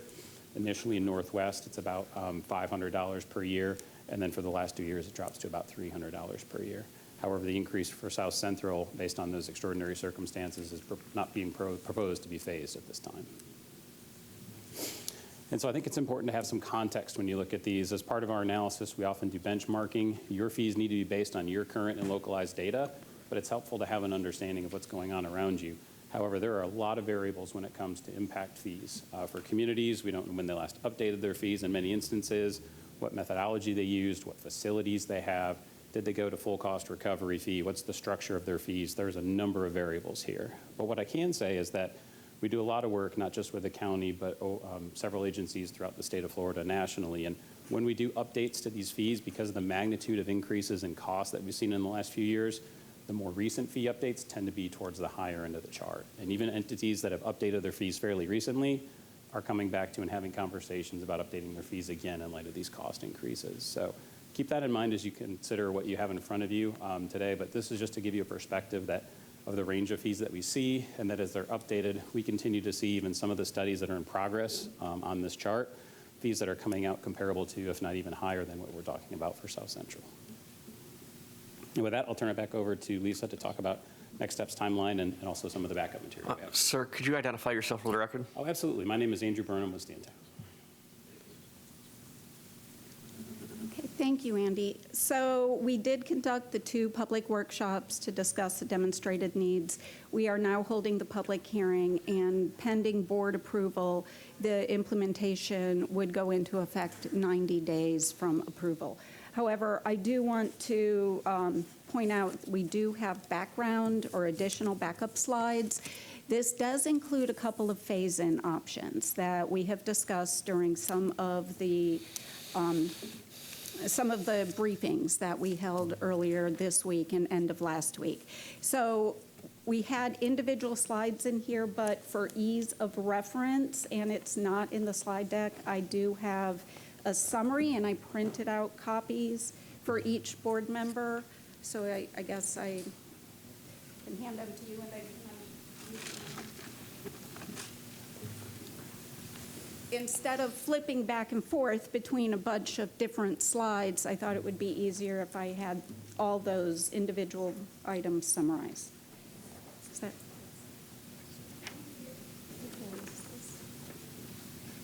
Is it up? Okay.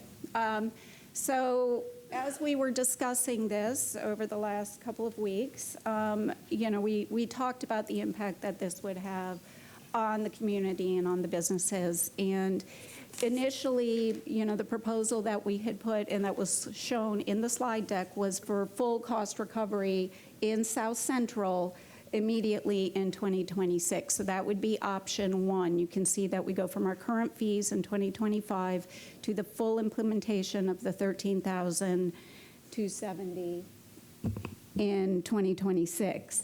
So then we took it into a couple of different steps. We took the total increase, divided it by 2, spread it over a 2-year implementation.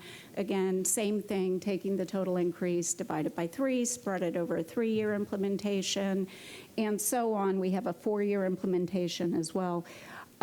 We did also present as an option a mirror implementation to the Northwest. So in the Northwest, per statute, it's 2 years for the water, 4 years for the wastewater. We did present a mirror image of that for South County as well. And I know that there was interest in having those options available for discussion purposes, so I did want to summarize this for you. This is a public hearing. If there's any questions, we're happy to take them. And all right, thank you very much for the presentation. We've got 4 individuals that have signed up to speak. First one was Denise Herndon, followed by Elizabeth Ferrier, is virtual, then Todd Josko. Good morning. Good morning, I'm Denise Herndon. My understanding of impact fees on the new developers was for the water, sewage, or wastewater, fire stations, schools, roads, but what I'm hearing is that the impact fees that are placed on the developers is concerning just the water and the wastewater and the pump stations. When did this get changed in our Hillsborough County? I've heard in the past that, we had to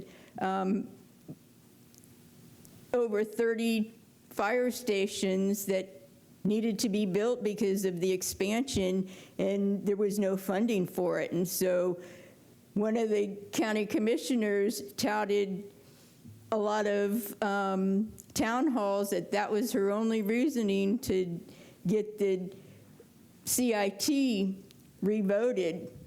But what's really wanting is an arts and cultural center that we don't need. We already heard many people here talking about needing help because of an electrical grid. An arts and cultural center isn't necessary.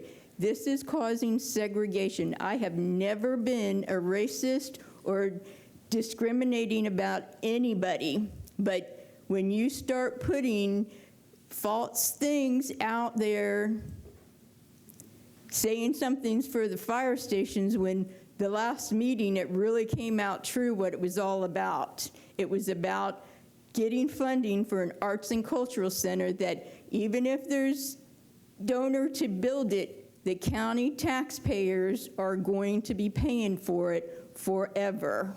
And there is a community in here that needs their lift stations. They are paying for their lift stations. There's somebody in here right now that they were out of their business for weeks because the they had sewage problems. Their lift station is in the center of their property. Most lift stations are right near the county sewer lines.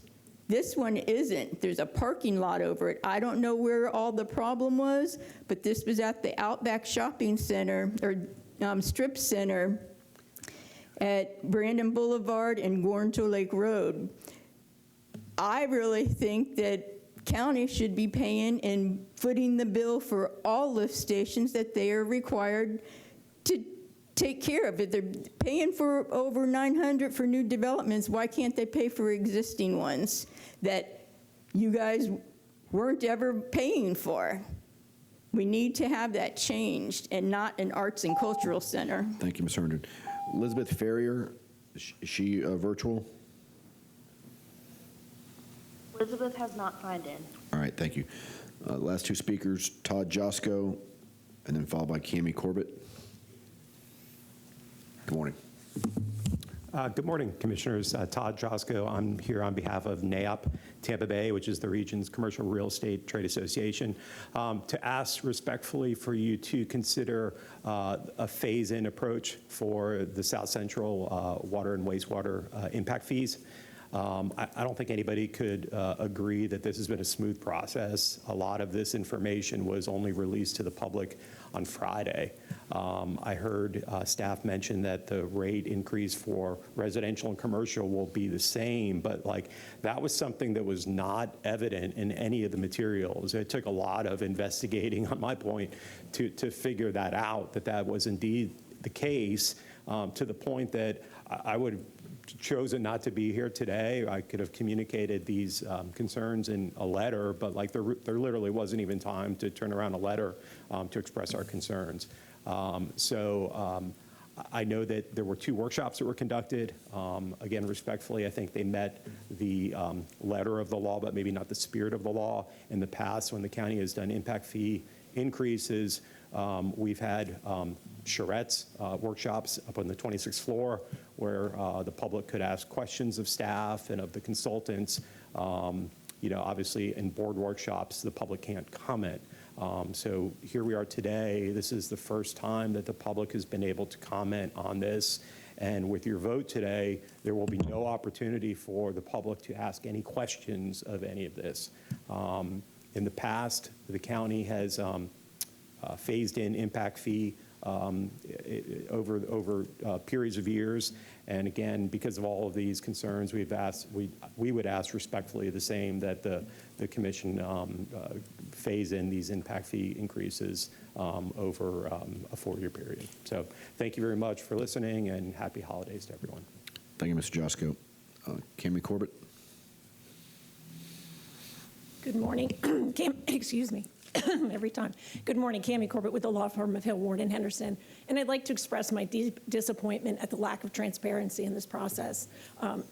As Todd just mentioned, we usually have a very good dialogue with staff. It was like pulling teeth to get this information. It made it very difficult for us to vet it. It makes it very difficult to support industry. Both commercial and home building industries have supported reasonable impact fees that are phased in and historically done so. But the way this has been presented and the way this is putting you in a difficult position is really, really disappointing. And so we, at a minimum, would request that you phase in the impact fee to give businesses the time and the consumer time to absorb this increase over time. I'm having a very difficult time understanding how someone pulling a building permit in June of this year is going to benefit from a facility that doesn't come online for another 3 years. And the law requires there to be, the fee payer must benefit from the fee they're paying. And I'm really struggling with this one. And so I'd respectfully request at a minimum that you phase it in. All right, thank you. All right, that closes public comment. Go into board discussion. Commissioner Wellstrom. Thank you, Mr. Chair.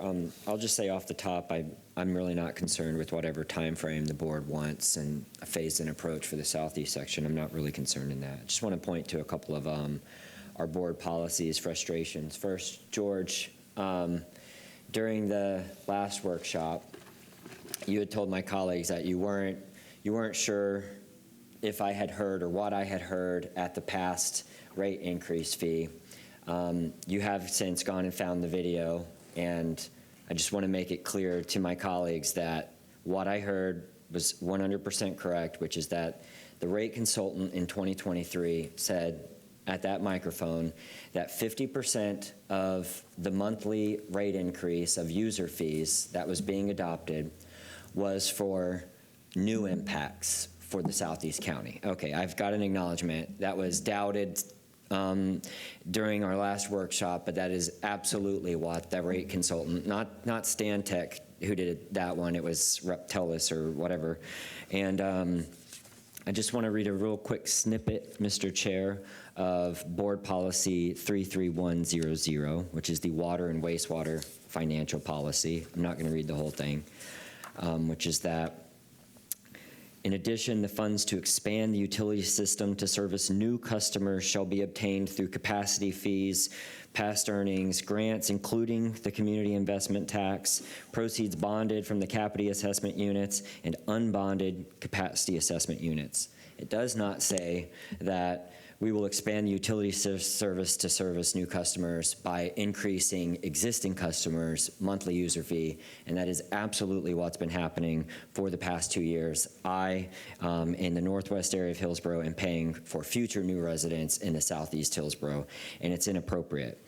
So all that I really want is that at the bottom of this, it says that the water and wastewater department is required to conduct an annual assessment of their fees.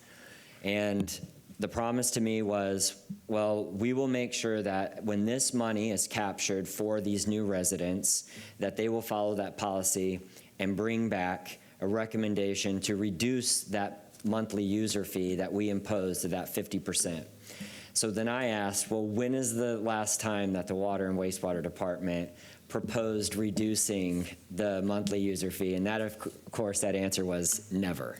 So I don't exist on hopes and dreams. So I want to make sure that whatever motion that we make today, that we're amending whatever ordinance or policy that mandates that as we capture the new capacities revenue for One Water's plant, that we are requiring them to proportionally phase down that 50% increase of the monthly water bill that was imposed for these new assessments. Because if we don't, then it's essentially we're saying you get your cake and you eat it too, and in life we know that that doesn't happen. The other thing that I would say is that Board Policy 32209, which is the user fees and cost recoveries policies, mandates that we capture these fees through these assessment units. There's multiple policies that support us making sure, and in those policies it says multiple times full cost recovery based on competent financial assessments, et cetera, et cetera, et cetera. So I've looked at this. I would say that I agree with the speakers. I found it frustrating even to me. I mean, when I put forward, hey, I want full cost recovery, and I don't want to make mince words about it, because people need to pay their own costs of doing business in Hillsborough County, not new customers. And if those costs are too unattractive, then I guess we're not that attractive of a place to live after all. But what I will say is that I was disappointed that the actual report was not out until December the 2nd, even though I immediately told staff it's important to me that we include everybody, make sure that everyone has all this information. It was conveyed to me that they didn't have that information, and that's because the report was not done at the time of them asking it. That you can go and read the report. It is dated December the 2nd, which is what clued me in on that. I don't think that it was intentional or mischievous. I just think that it's an expedited timeline because of the reality that we are facing with the legislature. And the other final thing, Mr. Chair, that I would say that makes this impossible for us to not do full cost recovery is because I used to negotiate commodity goods in metals. That's what I did in the industry before I built my shipping store. And it was really difficult for me to balance cost for my customers over a 12-month time frame even in the commodity goods sector. It can be very volatile. You just don't know what you're going to get. You're usually dealing with international companies. But there's a state law that restricts us to doing it only once every 4 years, which is impossible for them to manage stabilized pricing when we're dealing with some of these massive infrastructure improvements. So I'm going to support whatever delayed process. I would say that an immediate 90-day implementation of this would be unfair to some applicant who's already in the pipeline. They've already analyzed what their costs are going to be, and this would immediately change everything that they've done, even though they've spent money on their project. So I will support a delayed implementation in the southeast sector, but no one has showed me a line item of all the line items that were on the back of the agenda that they disagreed with any of the rates, of any of the costs that were associated with the many different projects that this money is going to be spent on. And what I would say is that if we're not going to do it, do we have the money to finish One Water?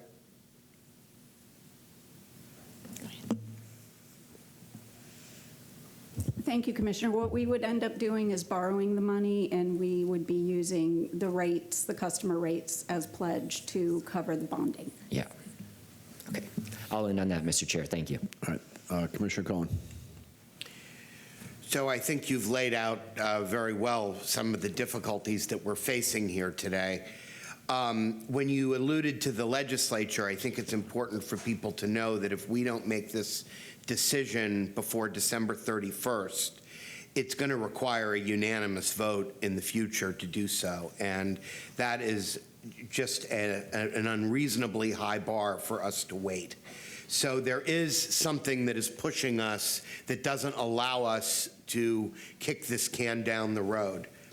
I spoke at the workshop about the need to phase this in, and you know, I want to go back to 2020 for just a minute. There were 3 of us that were here then, and our big issue at the time was whether or not we were going to do a phase-in approach or we were going to impose it all at once. And those of us that are still here favored, and I'm not implying that that's the reason we're still here, but we did favor a phased-in approach for a couple of reasons. First of all, you said it yourself. People that are already in the pipeline have their plans made, their costs figured, their financing in place, and this is going to be implemented. I had said during the workshop in January, it's actually in March, but the fact is it's right around the corner.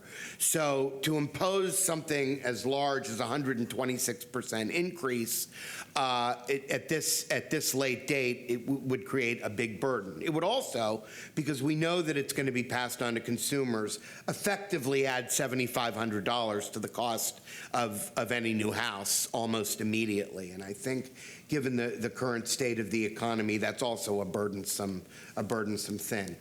I appreciate the 5 options that have been presented to us, and I wanted to just, before the other board members spoke, say that I am prepared to vote for really options 3, 4, or 5, depending on what the board's pleasure is. I think that 1 and 2 are a little too steep to start off with.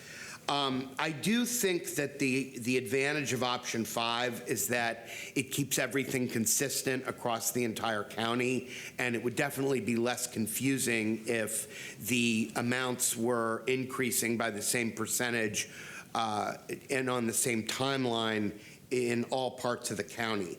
But either way, I'm prepared to support the phased-in approach that's been laid out here. And, you know, in terms of your motion, Commissioner Wastel, I think there's no reason in the world that we can't entertain that and attempt to do that in the year to come. But I think we've got to make the big decision today and go forward with this because of the constraints that have been imposed by the legislature. Commissioner Miller. Thank you, Chair. Oh, I have so many thoughts on this. I want to start with saying, you know, a couple of the speakers brought up the point that, you know, this feels rushed and there was lack of information. And I've asked multiple members of the staff the question, like, why? Why are we in this position? Why are we being rushed when this bill was proposed in the House in February and passed in June? And we had it pushed into December. and it feels very rushed. And so while we did have the public hearings, and we did check the official boxes, did we really meet the intent of having the public hearing so that this information could get out into the community? Because we operate in the sunshine, we don't even have, the short window, the compacted timeframe didn't allow us to be able to go out in the community and learn and understand and be able to develop our own information. And we had very short windows of where we could communicate with one another with where we are. So I just want to say that was one of the things that I'm very dissatisfied with. I do feel like, and I don't know that it was intentional or not intentional. I'd like to think it wasn't intentional, but either way, it still has put us as a board, we're making a multi-million-dollar decision with no real ability to move it down the road. And that they couldn't answer some questions. I'll give you one that I didn't have an answer to. For example, if we go to the 4-year, which is where I'm leaning towards, does that put us, I'm not a financier, does that put us in a position where we could potentially be passing on cost to current residents? We don't have that studies yet because we're moving at such an aggressive timeline. So I'm going to be in favor of the longest phase in. So I'm hoping that ends up being the motion. I'm going to wait for the rest of the conversation. But I did feel like there's a very lack of transparency in how this process has been rolled out. Commissioner Myers. Thank you, Mr. Chair. I just have a couple of comments. When we had our briefing last week, one of the questions I asked our staff, did we have the opportunity to go out and meet with the developers and share that information? And it was a yes answer back. And hearing the comments from 2 of the speakers this morning, it was just information really not shared with them. And I want to go back to Commissioner Cohen, because we were here, I want to say, when we talked about the impact fees in 2021, I believe it was 2020, is those applicants that are already in our system should not be penalized because they met the criteria of submitting their applications in a timely manner before we're looking at this rate increase today. So I'm going to come back and make that motion separately because I really believe they should not be penalized and said, here's an additional cost that you're going to be burdened on December the 17th when your application could have been submitted some months ago. That is unfair, okay? That's just my take, and hopefully the board members, y'all will understand the reason that. A good example, we can go out and want to purchase a house and says, hey, let me go back and get my spouse, and we've told the house might be $500,000. You come back with your spouse, it's $1 million plus. Is that fair to you that you want to buy this dream home you've been looking at and all? So I'm just saying we need to really look at that and not bring that back to this board again. It's the day that the board votes, that's when we should move forward on new applications, those coming into the system. Let's not penalize those who are already in our system and we're saying, hey, here's a higher increase. I think staff, you all should look at that more closely in the future when you all consider bringing that back. I'm going to move to approve option number 5. Okay, we got a motion on the floor for option number 5 by Commissioner Myers, second Commissioner Cohen. Commissioner Cameron Cepeda. Yes, I would like a counter motion for option 4 and with an effective date 90 days from now. Okay, we have a substitute motion by Commissioner Cameron Cepeda. Do we have a second?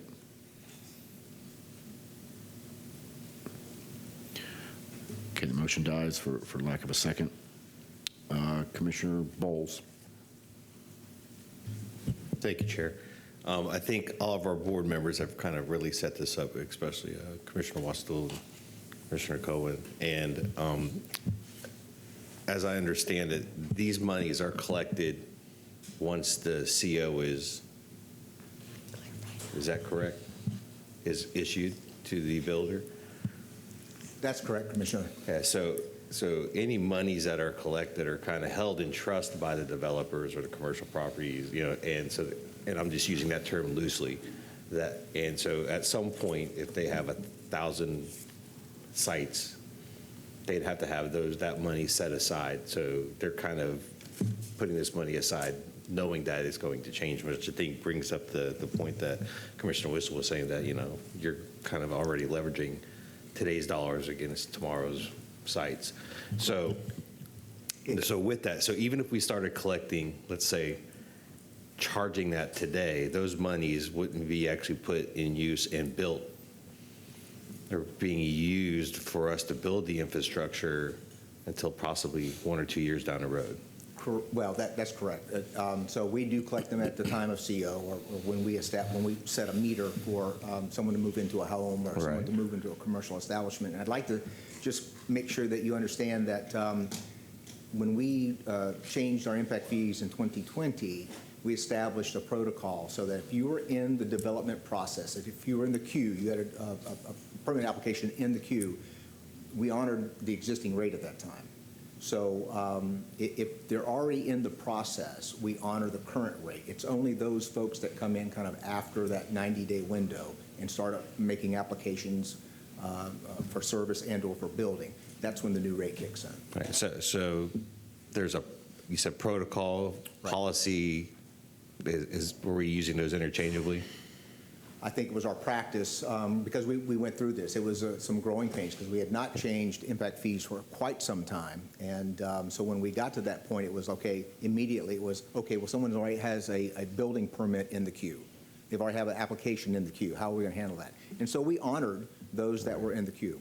Okay, so if we did the board motion that Commissioner Myers is speaking about afterwards, it would just codify what we're already doing. We can do that. Yeah, okay. All right, so again, getting back to the so if we're building this infrastructure and we're collecting this money on the backside, are we using those monies, and again, I'm using the term loosely, the trust money, okay, as leverage for our bonds? Is that how we're kind of looking at it? So we have a revenue stream from our rates. Mm-hmm. That gives us the credit worthiness to borrow the money. Mm-hmm.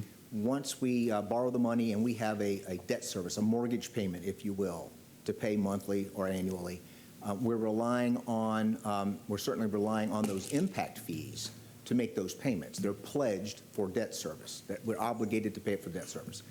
If let's just say that if the development slows down and we don't recover enough of the revenue from impact fees to make us whole on our mortgage payment, we will then use user fees. We're projecting that the full recovery, when we get there, it will cover 100% if development maintains its current pace. And so then we wouldn't have, to what Commissioner Whistle was speaking about, user fees paying some portion thereof. We would anticipate there's a place in time where the impact fees will cover 100% of the debt service, and that we would be able to look at potentially evaluating a rate decrease.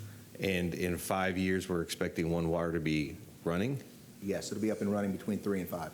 And if we do this phase in over the 3 or 4 year period, will that interfere with our ability to borrow or the ability to actually? It will not. Okay. All right, thank you. I'm just going to make a couple comments before we go back around. Like what other board members said, I'm not going to point any fingers during this process, but it's certainly been a fire drill. And I, frankly, have always loathed decisions and votes that have to be made due to quick deadlines. I understand and completely agree that the ratepayers should not subsidize new homes. That is certainly an important point. However, for me, whenever we've considered impact fee increases, I've always balanced the need for increased fees and recovery with affordability, because unlike what some folks believe out there, the builder or developer does not absorb these fee increases. They're passed on to the buyer. And as we know, we do have an affordability crisis. As I've said here before, I felt it even my home when my son graduated college and has to live at home because unable to, although he has a job, unable to afford an apartment. So that's why I've supported most of the affordable housing projects that have come before us. I was leaning toward option 4, but I'm okay with option 5. I think it should be phased in because the it softens the blow, if you will, to future home buyers. Again, however, we need to as Commissioner Myers stated, not penalize those in the system. And I know historically we've honored, as George said, honored those that are in the queue. So however we need to codify that is good with me. And I also believe that as a future planning tool would be prudent moving forward, that every, I don't know, 3 or 4 years or whatever the time frame is, that we should review and evaluate our program and market. It'll be helpful certainly for our planning efforts and also the industry to help them, and it'll get us ahead of the needs curve. And again, I personally don't want to go through any more fire drills. Commissioner Wostel? Thank you, Mr. Chair. I'll be real brief. One thing I didn't state is that another issue that the board is going to have to address is that this rate increase is for the assumption of 106,000 new, let's call it, single-family homes, except for we've asked almost 2 years ago the Planning Commission to bring us back our expansion study areas, and we still don't know anything. So we're going to have to balance that with saying, hey, where are these units going to be and where is this cost recovery going to come from? That's a different conversation. One thing also on that note that I talked to George about that I found out is that multifamily homes disproportionately pay significantly less of an impact on these impact fees, and it evidently hasn't been looked at in like 3 decades plus of when it was put in. So I'm going to be putting back an item to make sure that there's a balancing act, hopefully heavily swinging back in the opposite direction. So I just, when you were talking about where's that money going to come from, and finally, George, you're too good at your job, you're very seasoned, but your words were very careful about we may possibly bring back. That's exactly where I'm going to bring back a policy to say that you will do this, and I hope that I get the votes, just to be very clear. Thank you. Thank you. And before I call for the vote, just one last point on what Commissioner Wilson said. If I'm not mistaken, typically we've averaged 7,000 to 8,000 new homes a year, and I think as of late it's been our last year around 3,000 homes. So we need to recognize that fact as well. Okay, so motion on the floor, Commissioner Myers, second Commissioner Cohen, and then again to confirm, George, do we need to add any language as far as protecting those that are already in the queue? I don't believe we need to do anything other than just we'll acknowledge that we're going to go back and look at our processes, and we'll share that with the board. Okay. All right. Please record your vote.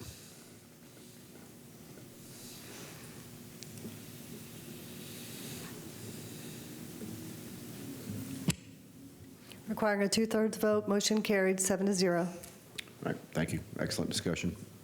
Next item. Thank you. And the next item is relating to the financing of the One Water project. This is item B5. Kevin Brickey will take us through the financing, and then we have 2 related items, B6 and B7, relating also to the One Water project. Good morning. Good morning. Good morning, Commissioners. Kevin Brickey, Director of Management and Budget. B5 is a line of credit related to the One Water program. The One Water program is designed to address both the immediate and long-term needs, wastewater and water needs in the county's south central service area. It includes a new wastewater treatment plant, a pump station, and 20 miles of new large diameter pipelines designed to meet the high growth in demand due to high growth in the South County area. The program is expected to span over 6 years at an approximate cost of about $1.7 billion. The Water Resource Department has identified the need to encumber new contracts of about $300 million this winter and further later in FY26. Given the scope of the program and the nature of the required contracts and the long lead times required for delivery of some of the major materials and equipment, the program will require that the county enter into these contracts and encumber funds well in advance of the need for cash spending. While large contracts will be entered during the first 3 years of the program, most of the spending will occur in the final 3 years of the program. As a result, PRAG, our financial advisor, recommended that the county not pursue a long-term bond issue at this point, but rather utilize a short-term credit facility and target bonds at a later date. Bond issuances have federal requirements that have expenditure timelines of 3 to 5 years, and most of the expenditures for the One Water project will occur either late in that period or after that period. Item B4 requests the approval of a resolution providing for the issuance of a subordinate utility revenue note, Series 2025, in the principal amount of not to exceed $400 million at any one time and not to exceed $1.5 billion in aggregate over time, and authorize the execution and delivery of a revolving credit agreement with Bank of America, N.A., and approve a net zero change budget amendment to realign budgets and pay costs related to this issuance. We have revised the budget amendment that was in your backup, and for the record, Julie Wisdom, our debt manager, will be passing that revised budget amendment out. It's still a net zero budget amendment. It does make sure those realignments bring in the line of credit in an appropriate manner. Debt service for both FY 25, 26, and 27 is anticipated to be about $9.5 million annually, paid from water, wastewater system funds. And Wendell Gartner from PRAG is also with us, and I thank him for his participation. All right, thank you for the presentation. I don't see anyone in the queue. No questions or comments. Can we have a motion? Move approval. Second. Motion, Commissioner Wilstel, second Commissioner Myers. Please record your vote on B5.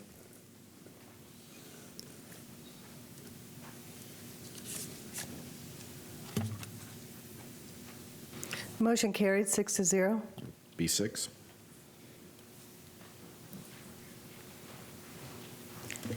And Lisa will take us through items B6 and B7. And just for the record, I think Kevin said item B4, but it was B5.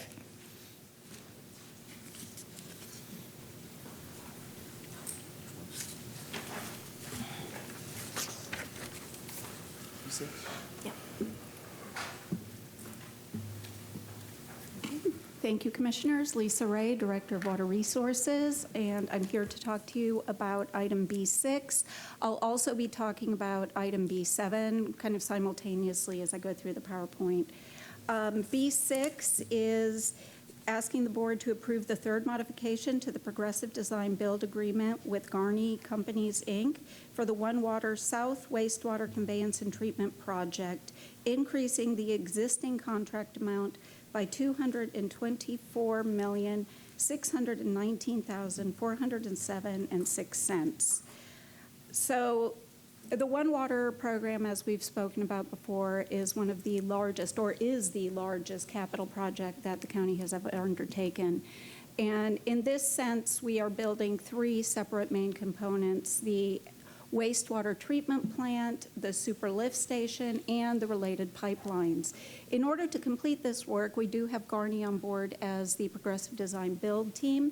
We also have Carollo Engineering on as owner's advisor. They provide support in project management as well as specialized engineering services that we do not have in-house. We have completed the design on these components, and we are now moving into construction. The construction services at this point are going to be our long lead time materials. We're beginning the work on the Balm Road Super Lift Station, which is where the ELAPP property was discussed earlier. We have early works on the actual wastewater treatment site, including pipeline, foundation work, and construction of some of the pipeline. The goal for the project and a DWBE participation was 14, and currently we are achieving 15.66%. Upcoming packages, we will have several more coming to the board over the next year that will include additional lift station construction, pipeline segments, construction of the wastewater treatment plant itself in August. That is a very large GMP anticipated at that point, and then finalizing our pipeline construction.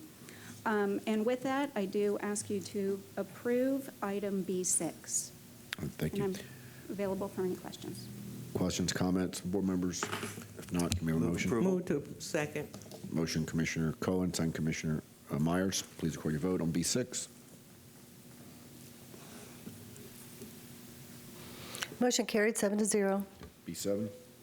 And B7 is to approve the sixth modification to an agreement with Carollo Engineering, Inc. for additional continued professional services support associated with the South County One Water program for the Water Resources Department. Their assistance is for both the wastewater and the drinking water plant. Their DWBE participation is at 14.98, and their goal was 10%. Can we have a motion?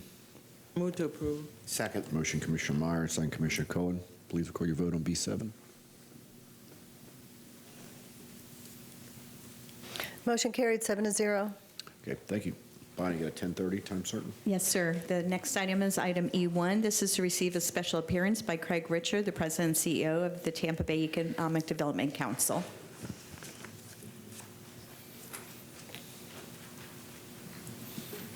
Good morning, Craig. Morning. I received 3 emails to keep it really brief, so I promise you it'll be brief. We thank you in advance. Indeed. Well, today I'm here to present the annual report for quarters 3 and 4, and got some great news to share with you. We have closed 29 projects last year that resulted in 2,280 new jobs, $275 million in capital investment, and some pretty great names for our community. You'll see that we have a goal in our contract with the county to at least announce 22 projects, and I'm pleased to say that we announced 29 projects, so we exceeded that goal. We've also exceeded the goal to raise $1.75 million in private investment to offset the public investment that you make in economic development. And so year to date, we actually raised $2.8 million in private sector funding to support economic development. 2 of the projects that we worked with are some pretty well-known projects. One is the Israeli drone technology company, and you'll see in the picture there that we had Lieutenant Governor of Florida, Jay Collins, joined us on the ribbon cutting. And then at the picture at the bottom there, there's a picture of Joffrey's Coffee and Tea Company, which broke ground on an 84,000 square foot corporate headquarters and is investing $18 million in the county. Some of our business development activities included a trip to Boston, Massachusetts to the Bio International Convention. We were in Illinois for a FinTech Symposium. And then we had our signature sales mission in New York, where we visited site selection consultants, corporate real estate brokers, and we actually got to slip in a nice game with the New York Yankees. I want to thank Commissioner Hagan for joining us in London for our Global Tampa Bay signature sales mission. Along with Commissioner Hagan, we had the chairs of the county commissions for Pinellas and for Pasco County. We also had the mayors of Clearwater, St. Pete, and Tampa join us on this. It was a very productive meeting. Also, last year, in terms of our international activity, we hosted 2 delegations, one from Japan and one from the Netherlands. Both of those delegations were in support of the formation of the Tampa Medical and Research District that we've been working on with TGH. Expand Tampa Bay is our business retention and expansion program. We work to visit with 120 local companies, and this year we had about 65% of those companies reported that they are currently working in hybrid schedules, which is affecting our increase in office occupancy rates. Nearly 77% reported increase in their local employment over the last year, and one of the difficulties that 7% have reported is a difficulty in hiring. So that's something that we will be working with our educational partners and Career Source on as well. In our partnership with Visit Tampa Bay, I'm pleased to announce that Visit Tampa Bay launched a brand new website in support of Make It Tampa Bay, which is our talent attraction program. This new campaign generated about 83 million impressions across all digital channels and more than 55,000 visitors to the new website, and which brings it up to about 90,000 in total for fiscal year 2025. Our souped-up social media campaigns included LinkedIn campaigns that have generated more than 21,000 new clicks to the EDC's website and more than 1.2 million impressions. And most importantly, has generated 4 new quality leads that we can work on to bring to Hillsborough County. All right, that was a record-setting briefing. Man, right you're not there. kidding. Any questions? Well, for starters, we certainly appreciate your brevity, and no, Craig, you and your team are doing a fantastic job. Thank and you, sir. I certainly enjoyed the mission to London, and I know you got some others coming up. But just keep up the great work. I don't see anyone else there in the queue, but thanks for the update. Appreciate it very much. Well, thank you. And again, we always appreciate your partnership and support in economic development. And let me be the first to wish you a very Merry Christmas and Happy Holidays to you. All right. Thank you, sir. Thank you. Okay, Bonnie, next item. Thank you. The next certain item is item B1. This is to accept the library materials management audit, and Melinda will take us through this item. All right, I'm going to be quicker than Craig. I'm Melinda Ginzarli, County Internal Auditor, and I'm here today to request the board to accept the Library Materials Management Audit Report 2025-20. The audit's objective was to determine the maturity of the library materials management activities, and it was conducted in conformance with the global internal audit standards. Before today's meeting, I did brief the commissioners on the audit report's contents. I would be happy to answer any questions that you may have before requesting the board to accept the audit report.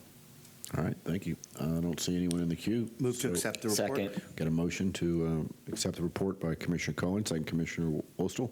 Please record your vote.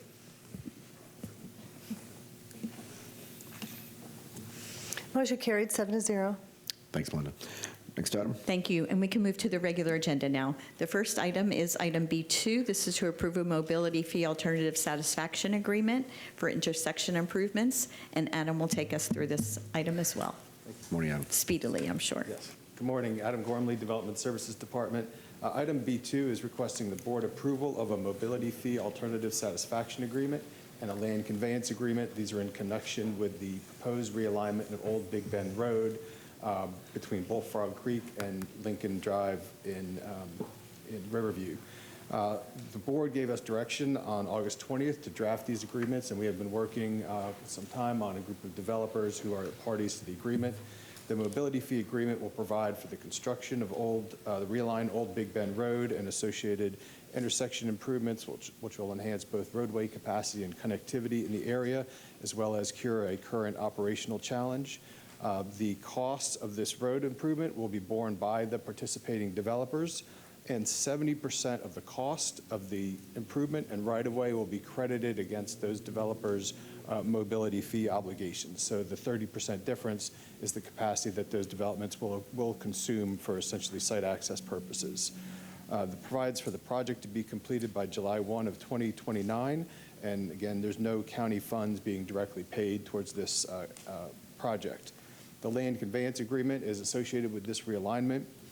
The proposed realignment of Old Big Bend Road would propose to go on property that's county property, currently within parks inventory. A significant portion of that is within the floodplain. The use of this property will be for roadway construction, stormwater attenuation for the road project itself, and floodplain compensation. To compensate parks for this use of the land, the one participating developer, Camden Development, will convey on an acre-per-acre basis a park replacement property, same size as being used for the project. Will also provide easement access and ultimately improved vehicular access to the site. I am available for any questions. All right, thank you. Commissioner Worstel? I just wanted to say thank you. I've been asking for these and any best practices so we can hopefully get more of them in future developments. I would appreciate knowing them. Thank you. Commissioner Myers? Move to approve. Second. Got a motion approved, Commissioner Myers, second Commissioner Worstel. Don't see anyone else in the queue. Please record your vote.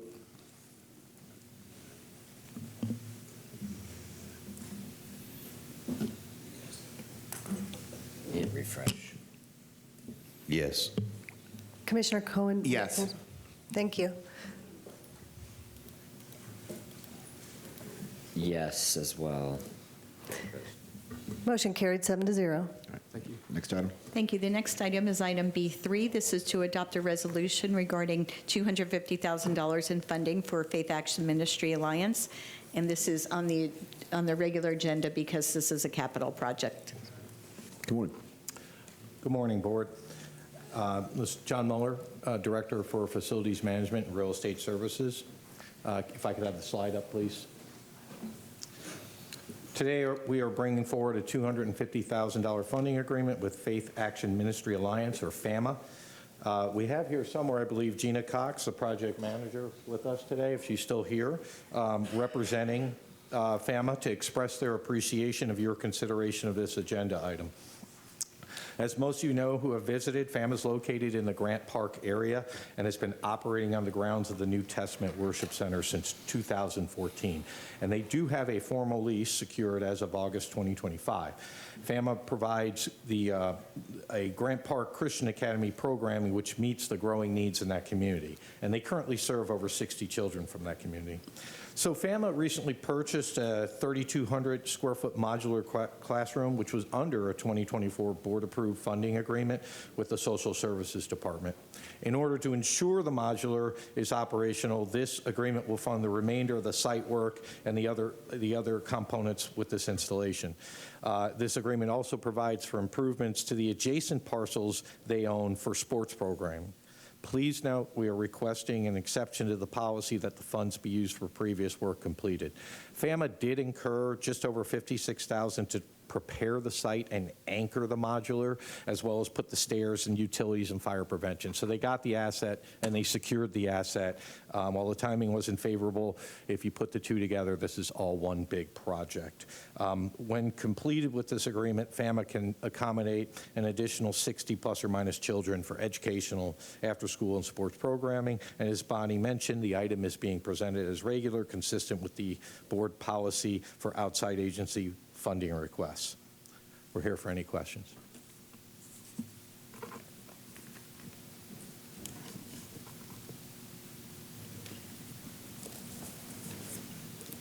Commissioner Cameron Cepeda? Yes, thank you so much, John. That was awesome. I really can't say enough about this organization, FAMA. They really are making such a change and a difference for good in our community. I could spend hours telling you about all the awesome things that they do, from, the children that they've helped, that schools have given up on and didn't want anything to do with them anymore. But they have taken them in, changed their lives, and these students become honor students and really making a difference in their individual lives, but also going back into their families, and such a difference that they make in so many different areas in our community. But I would like to make a move for approval, and it's an awesome organization. Thank you. Second. Okay, we got a motion to approve B3 by Commissioner Cameron Cepeda, second Commissioner Myers. Please record your vote. Motion carried 7-0.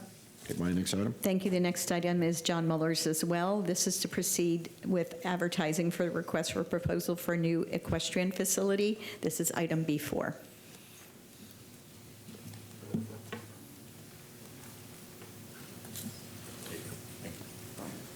So if you can go ahead and put the presentation up. Good morning, Commissioners. Again, for the record, John Muller, Director for Facilities Management and Real Estate Services, and Forrest Tuberville is also here with me. Today, we are requesting authorization to advertise the RFP for construction of a new equestrian facility at the Northwest Equestrian Park. As you may recall, the board reviewed the draft scope back in September, and we asked and you approved us to conduct community and stakeholder outreach before bringing back any final recommended changes. So since then, just to report back, we've held 2 in-person community engagements along with a virtual option in between those, and met twice with the Bacchus Horses for Handicapped nonprofit leadership. The feedback we heard centered mostly on three things. One, we expected from the community, what could happen to the Bacchus site in the future, how the new facility might affect the public trails at the new park, that came from a different equestrian community, and whether relocating the program would create additional traffic. So we made several updates to the RFP to address this concern. First, the current Bacchus property will carry a deed restriction if it conveys in the future to no more than 4 single-family homes. No multifamily, commercial, or industrial uses would be allowed. That's consistent with what we heard from the public. And frankly, we expected that because that's the highest and best use for that property is call it estate homes. Second, we clarified that if any public trails at the Northwest Equestrian Park were impacted during construction, we believe it'd be minimal and the county could easily replace or reroute them to maintain connectivity. And third, with respect to traffic, staff will just note that the current BEC program, the nonprofit, serves an estimated 161 participants who really travel from all directions today, and relocating the program approximately 2 miles north was not expected to generate a meaningful additional traffic. I'll note also that the RFP requests that any needed traffic-related improvements near the new entry would remain the responsibility of the proposer. We also made a few refinements based on the requests from the nonprofit. We gave and added, they need some more storage space, so we added about 700 square feet for them. And we asked for a small on-site security quarters. Items like furniture, AV, security cameras, we really removed those. They're more appropriately handled 3 or 4 years now by the county. Because we added the security quarters, we figured that would be an appropriate trade-off. With those updates, the RFP is now ready to move forward. If the board approves today, we'll advertise the solicitation, and we'll return again with the qualifying proposals once evaluations are complete, and if appropriate, ask you for permission to negotiate. Here for any questions. All right, thanks, John. Again, as we stated last time, this is going to be a win-win, I think, both for the Bacchus clients as well as the county from a financial position, from a fact it'll increase programming, they'll have access to the trail. We're going to ensure a seamless transition. So our staff performed the outreach that we asked them to do, and today just simply is advertising the RFP. So I fully support it, and if we can get a motion. I'll move approval. Get a motion, Commissioner Wostel, second Commissioner Miller. Please record your vote.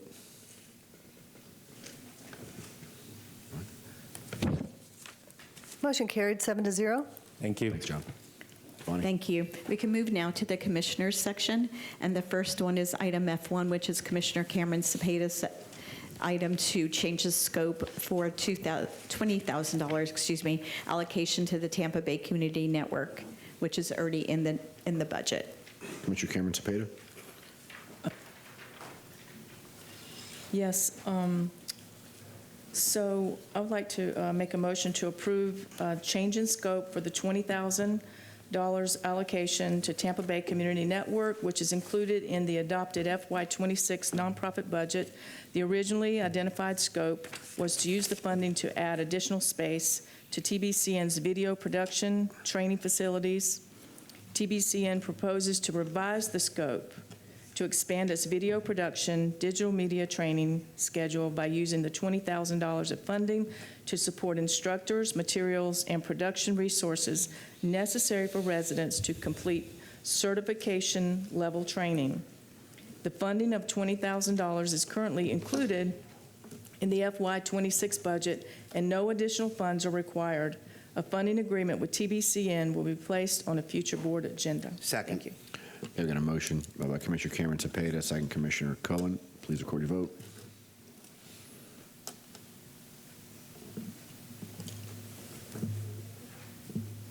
Chair Hagan? Depressed? Yes. Motion carried 7-0. Okay, next item. Thank you. The next 2 items are Commissioner Myers' items F2 and F3 regarding 2 sponsorships. Commissioner Myers. Thank you, Mr. Chair. Move to approve Sigma Gamma Rho Sorority Incorporated for their 2026 biennial Boule. Other funds were approved and adopted in the FY26 budget. Second. Motion, Commissioner Meyer, second Commissioner Cohen. Please record your vote. Yes.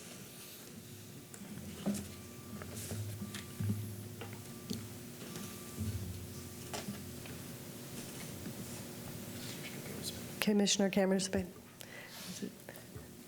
Motion carried, 7-0. Okay, move to approve FAMULY Incorporated Be Out Day in 2026 for $5,000. These funds were adopted in our FY26 budget. Second. Motion, Commissioner Meyer, second Commissioner Cohen. Please record your vote. Yes. Anybody? Next item. Thank you. The last commissioner item is Commissioner Wessel's item, item F4, regarding directing the county attorney to challenge the court regarding the Live Local Act. Commissioner Wostel. Thank you. And Ms. Mandel, if you want to go ahead and just make your way up. Today is obviously not about litigating the litigation or strategy, but after hearing my growing frustration, Ms. Mandel and I have had a conversation, and she believes, and I'll have her confirm, that there is a legitimate path. Of course, as we've seen, you can't predict the outcome of the judiciary. But can we just confirm, Ms. Mandel, the motion on the floor today is to challenge to the court the constitutionality of the Live Local Act of the Florida Legislature. Can we confirm that we believe that there is legitimate course of action to protect the county against that law? And yes, as we've discussed, there is certainly a legitimate course of action, a cognizable case that can be brought that was very legally, is that a cognizable case that could be brought that we could walk into court and meet all of our ethical obligations.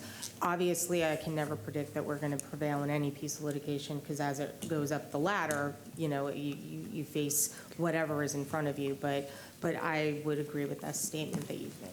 And the department possesses the resources to handle it internally, correct? We would be able to handle something like that internally. Thank you so much. Colleagues, this is probably no surprise to any of you at this point. I'll quote former Commissioner Michael Owen 2 years ago now, I think, sitting in the current District 4's exact chair with a group full of land use attorneys and developers, and I'll quote him and saying, "I'm getting sick and tired of these developers threatening us with Live Local Act." Well, that was 2 years ago, and now I'm sick and tired of it. It's been very patient. I've been promised fixes. This year, of course, their fix was to specifically target the thoughtful protections that Commissioner Hagan and I put in, which has opened the door to an unknown floodgate. I believe right now you see them growing every month. I believe that they're just testing the waters. I'm told that we're not going to get a fix this year either, that we need to wait until 2027. I don't believe that Hillsborough County residents can wait 18 months for potentially 50, 100. I don't know. If you go look at District 4's maps of the amount of PDs that are sitting there, as well as District 2, it's just going to be an unsurmountable amount of copy and paste approvals that we allegedly would be illegal to intervene in. I believe that for those variety of reasons, of the many developments that have popped up, the Apollo Beach, the two in Apollo Beach, the one I think should be the most egregious to this board is that in a bipartisan vote with Commissioner Cohen and I leading the charge, for a variety of competent, legal, substantial reasons, we denied a project which is now intentionally, to spite us, going to be Live Local. I think that that is outrageously disrespectful, not only to the board, but more importantly to the residents of Hillsborough County. My motion on the floor today, and I would say that before I make the motion, I've heard that, well, we don't know how this will affect appropriations. Well, I know how decades of tax-abated unknown amounts of properties would affect us in the long term, much more than 1 year of the legislature potentially throwing a fit about appropriations that we ask for. And that's just not something that I can stand by and allow to happen to this community. If they would have left PDs alone, I probably wouldn't have even brought this. Frankly, if they would have just said that this applies to municipalities with a certain amount of population, I wouldn't have said anything. But for the unincorporated and rural areas of Hillsborough County, they're targeting those. Commissioner Meyer should probably be the most offended, because in reality, her district needs these the most, but they're not doing those hard projects. They're going all the way out into farmland because the property's cheaper and there is no public transit or jobs for those folks to ever improve their lives out there. So for those reasons, Mr. Chair, I motion to direct the county attorney to challenge to the courts to determine the constitutionality of Live Local Act or any other Florida statute violations it may impose. Thank you. Got a motion by Commissioner Woolston, second Commissioner Cameron Cepeda. Commissioner Cameron Cepeda, did you want to speak? No. No? Okay. And I'll just say I support the motion, and for me the issue is symptomatic of a much broader issue with the legislature and their propensity to ignore home rule and usurp local government's responsibilities. I've always believed that a core conservative philosophy was the devolution of power from the federal level to the state level to local governments and communities. And yet, the Republican legislature continues to make decisions that are contrary to this. So, Commissioner Cohen? Thank you. I just want to say I agree. I'm happy to support this, and I think it's important that we support it in a bipartisan way, because the fact of the matter is this is completely eviscerating local control of land use and zoning, and we sit here month after month and essentially make decisions with a gun against our temple. And at some point, the community is going to say enough, and we're the ones that reflect their views. So I think in doing this, you're saying enough is enough, and I'm happy to sign on. Commissioner Bowles?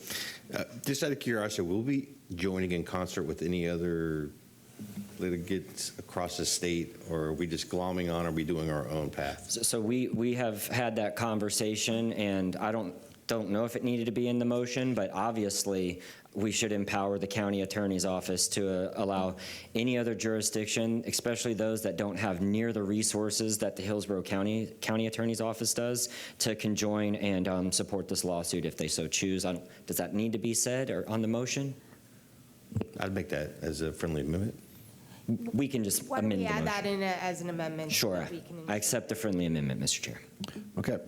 So we got a motion by Commissioner Woolston and second by Commissioner Cameron Cepeda.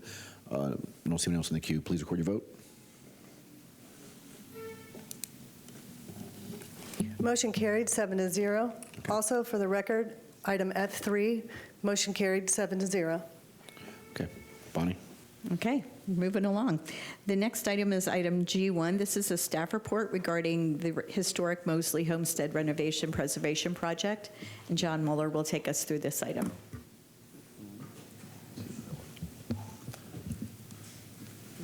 That's it. Yep.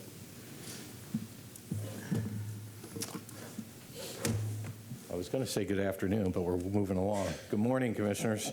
John Mueller, Director of Facilities Management and Real Estate Services. Today's report is on the historic Moseley Homestead, a site just under 15 acres, located right along Brandon Boulevard.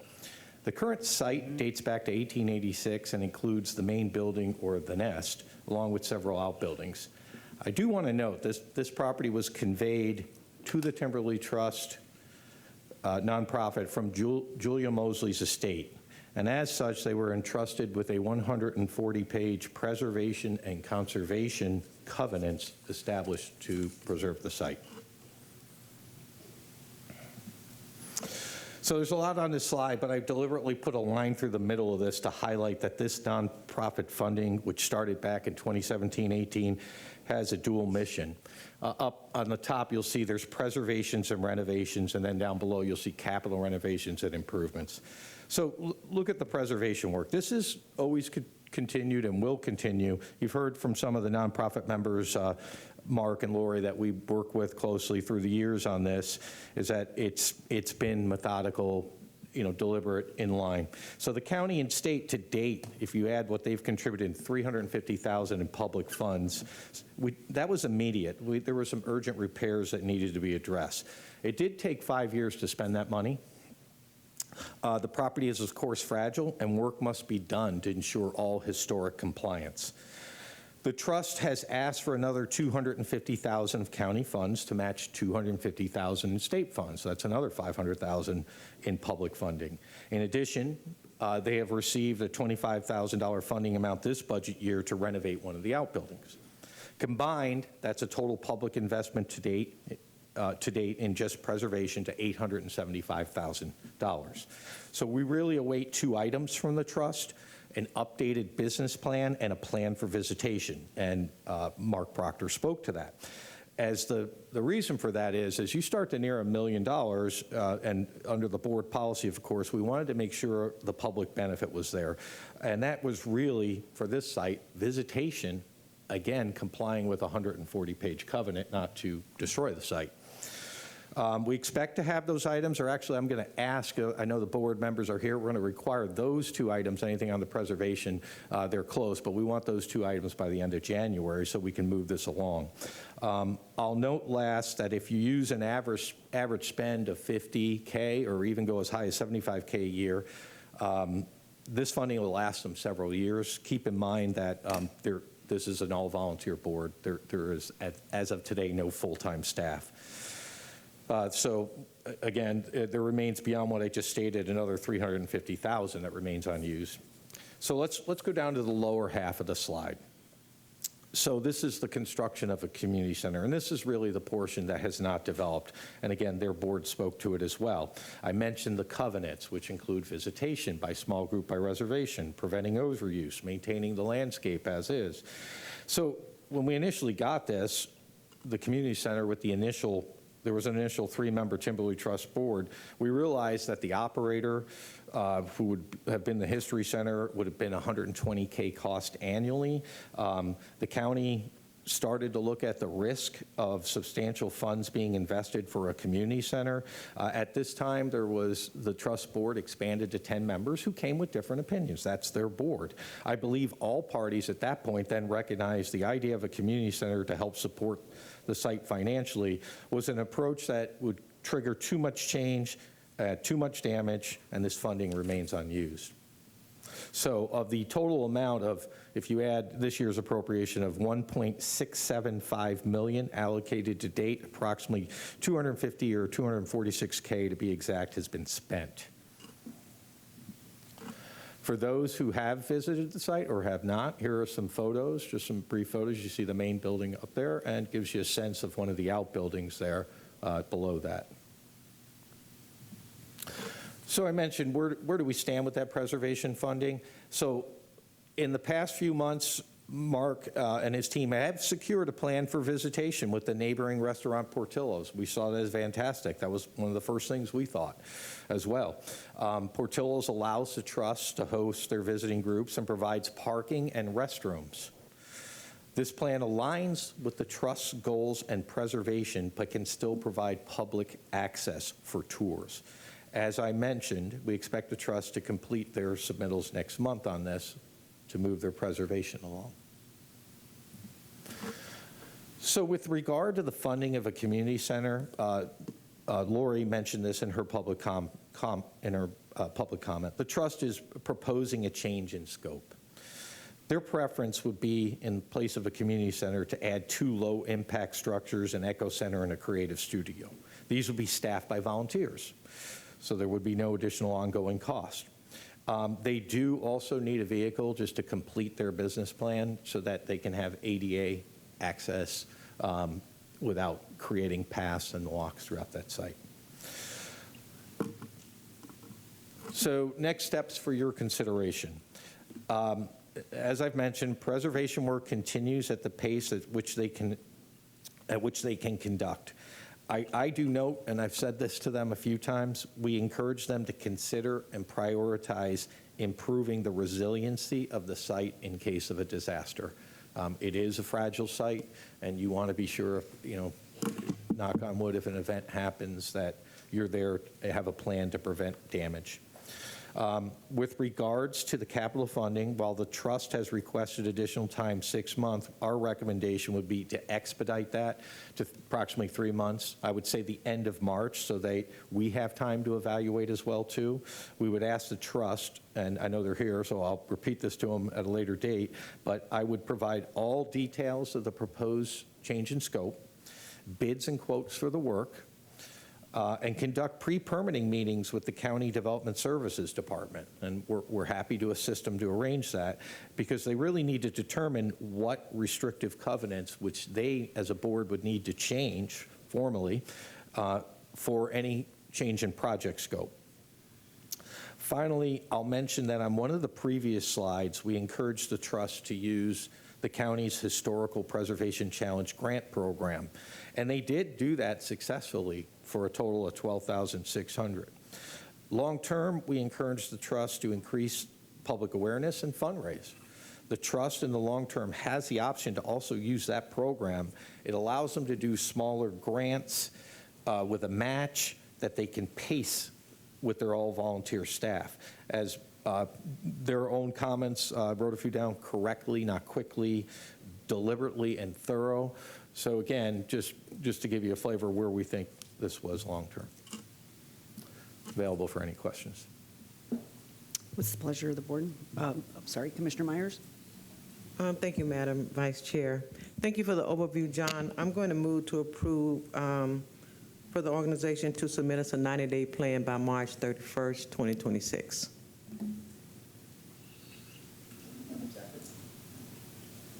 We have a motion by Commissioner Myers, a second by Commissioner Cohen. Commissioner Bowles, you recognize? Thank you. Thank you, John. With the slight change, I understand maybe some of the, I'll call, you said urgency. Will we be able to kind of help them with that to the degree that we're capable and is possible? Yeah, so I spoke to Mark last night. I just wanted to make sure he was aware that we're gonna, and quite frankly, Mark and I probably have talked every week. It's not our first time. We've known each other for a few years now on this. We've been helping them as we can. We don't want to interfere, and we don't want to run their operation. But we're certainly there with all the nonprofits, whether it was FAMULY today or the other ones, to guide them. I think we can help facilitate and drill them in, but I do want to acknowledge Mark, Lori, and Amy, who's not here. Those three are the core of that nonprofit, and when we ask them for something, I know they'll diligently apply. But I think part of this process is saying, okay, it's time. It's been years, but they do have, I think, and I heard that this morning in their comments, they have their vision directed. There's no wavering. This is what they're going to do. And that's probably half of the issue with getting to this point. Totally get that. And to the degree, guide, and that's what I was going with, not necessarily tell them, but to guide and facilitate. Yeah. Thank you. Okay, we have a motion on the floor by Commissioner Myers, a second by Commissioner Cohen. Please record your vote.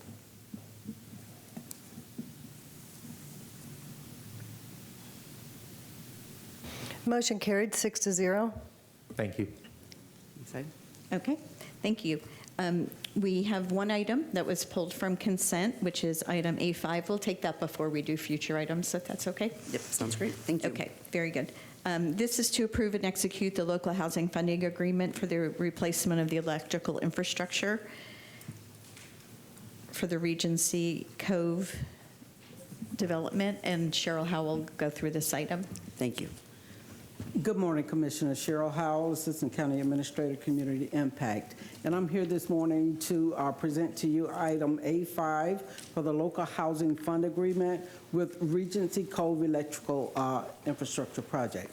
So just to kind of give you a brief overview, and I know that you heard a lot of speakers this morning.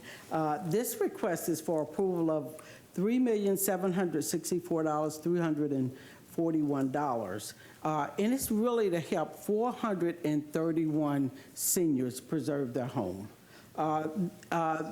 This is deemed an infrastructure project But in actuality, there are three partners in this. There's the HOA, there's TICO that put money into it, and then the county. The county's money would actually cover the cost from the home to the public infrastructure or the TICO infrastructure, right? So it's not covering any costs that TICO would have normally covered or that the HOA would have normally covered. Now, prior to getting to this project, I want you to know that the staff during our post-hurricane went from University area to Tiny Country area to Forest Hills area to South County, Plant City, Valrico.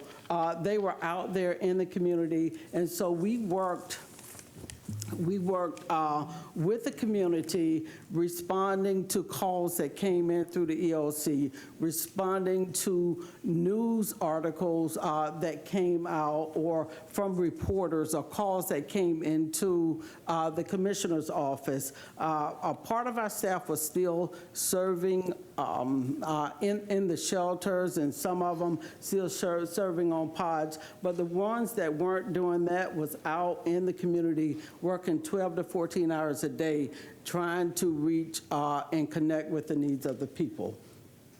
In some of the communities that we went to in the south part of the county was Bedrock River Haven, Shell Point MHC. It was a couple of mobile home parks right off of Shell Point in Ruskin that was just covered, right? And so I went out myself and I went to those communities, spoke to the people, saw the damage that was occurring.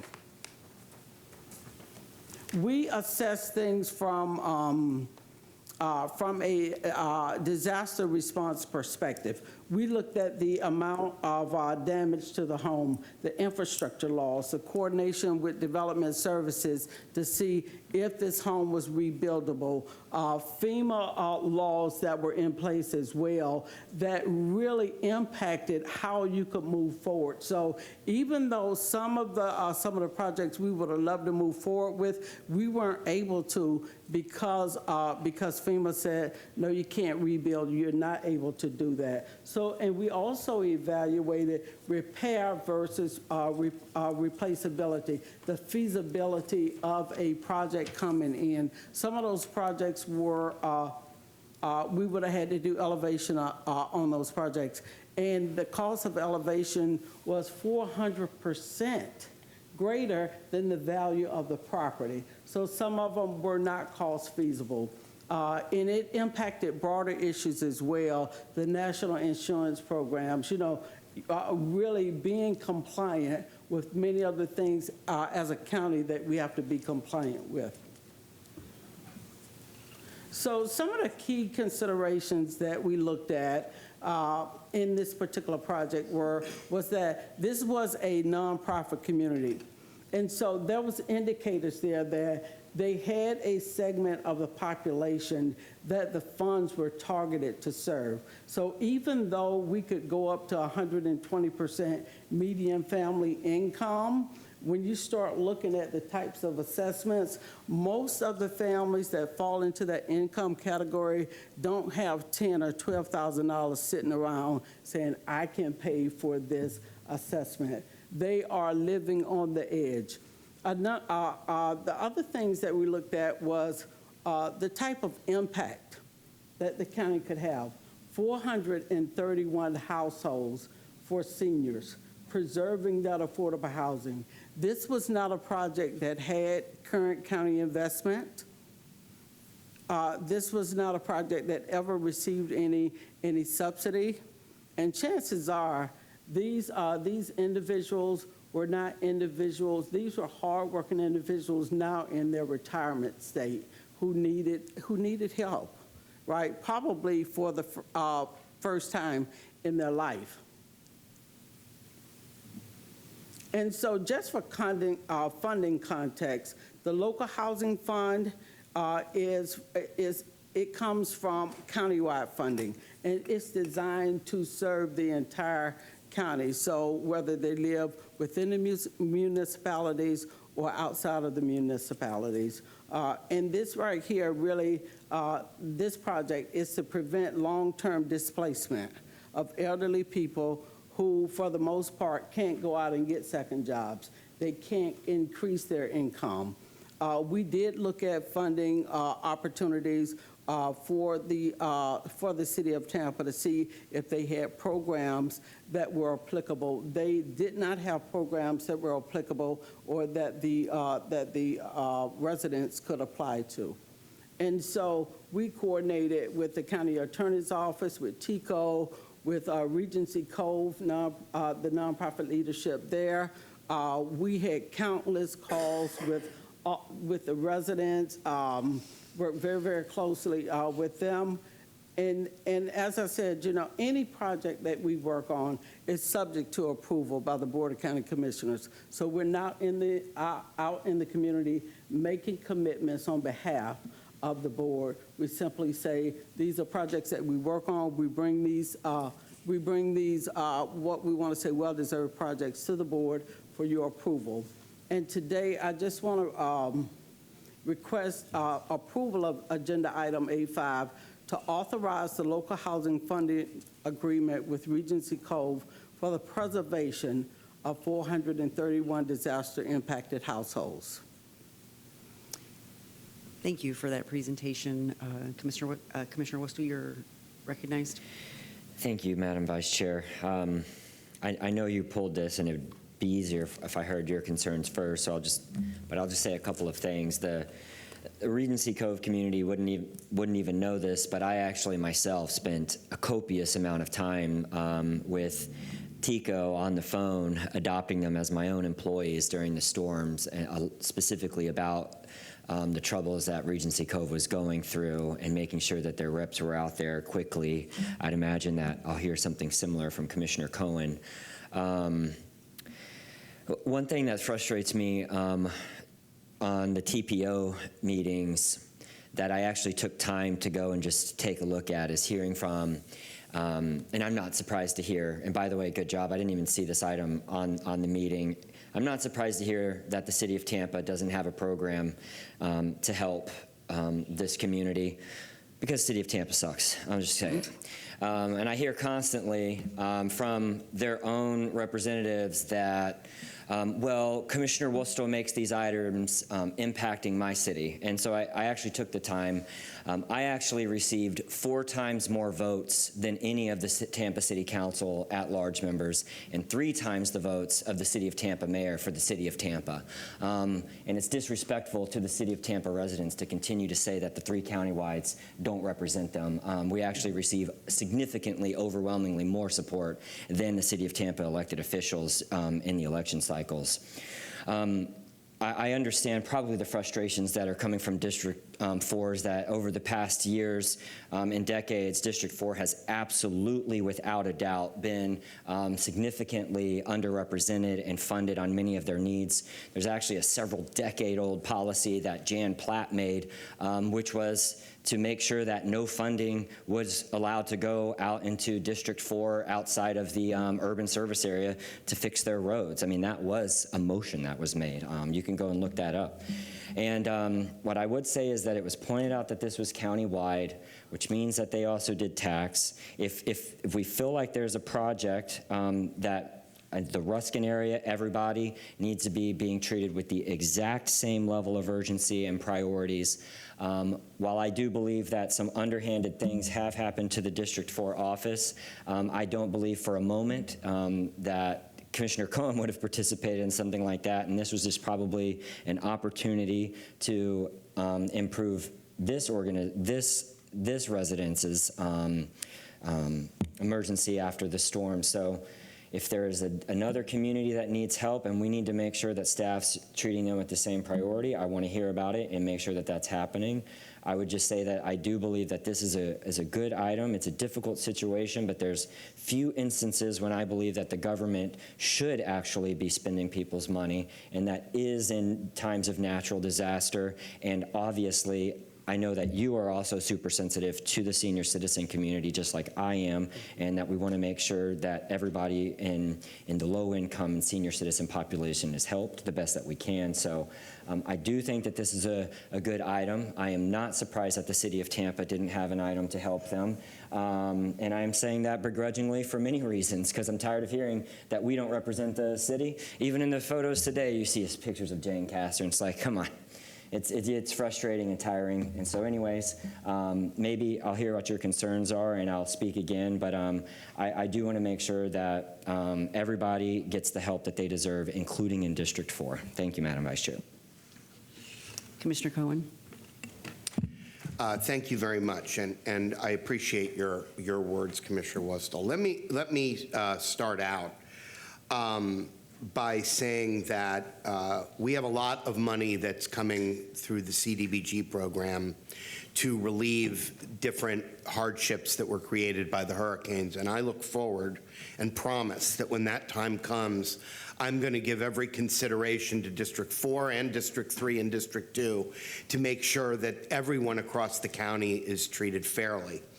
I'm very familiar with this property with Regency Cove because I represented this area on City Council for 8 years from 2011 to 2019. And while I wouldn't agree with Commissioner Wustall's characterization of the city of Tampa, what I would say is that I do agree that it's, to my knowledge, they don't have the funding to provide assistance in this type of a program. And thank God we do, because my understanding from staff is that this was really the only community that actually met the very strict guidelines for this type of funding at this time. Now, I know there's some funding left over, so if there are other communities that can qualify, we actually still have money available.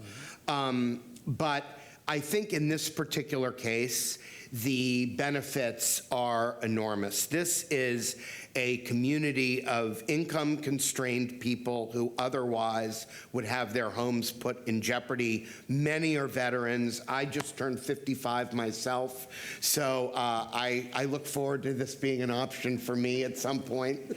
But notwithstanding that, this is a really special community, and it is a really cohesive place where people take great pride, not just in their own homes, but in the community in general. And the fact that we can help them in this way at this time, I think is really a heartwarming way to end for the holidays.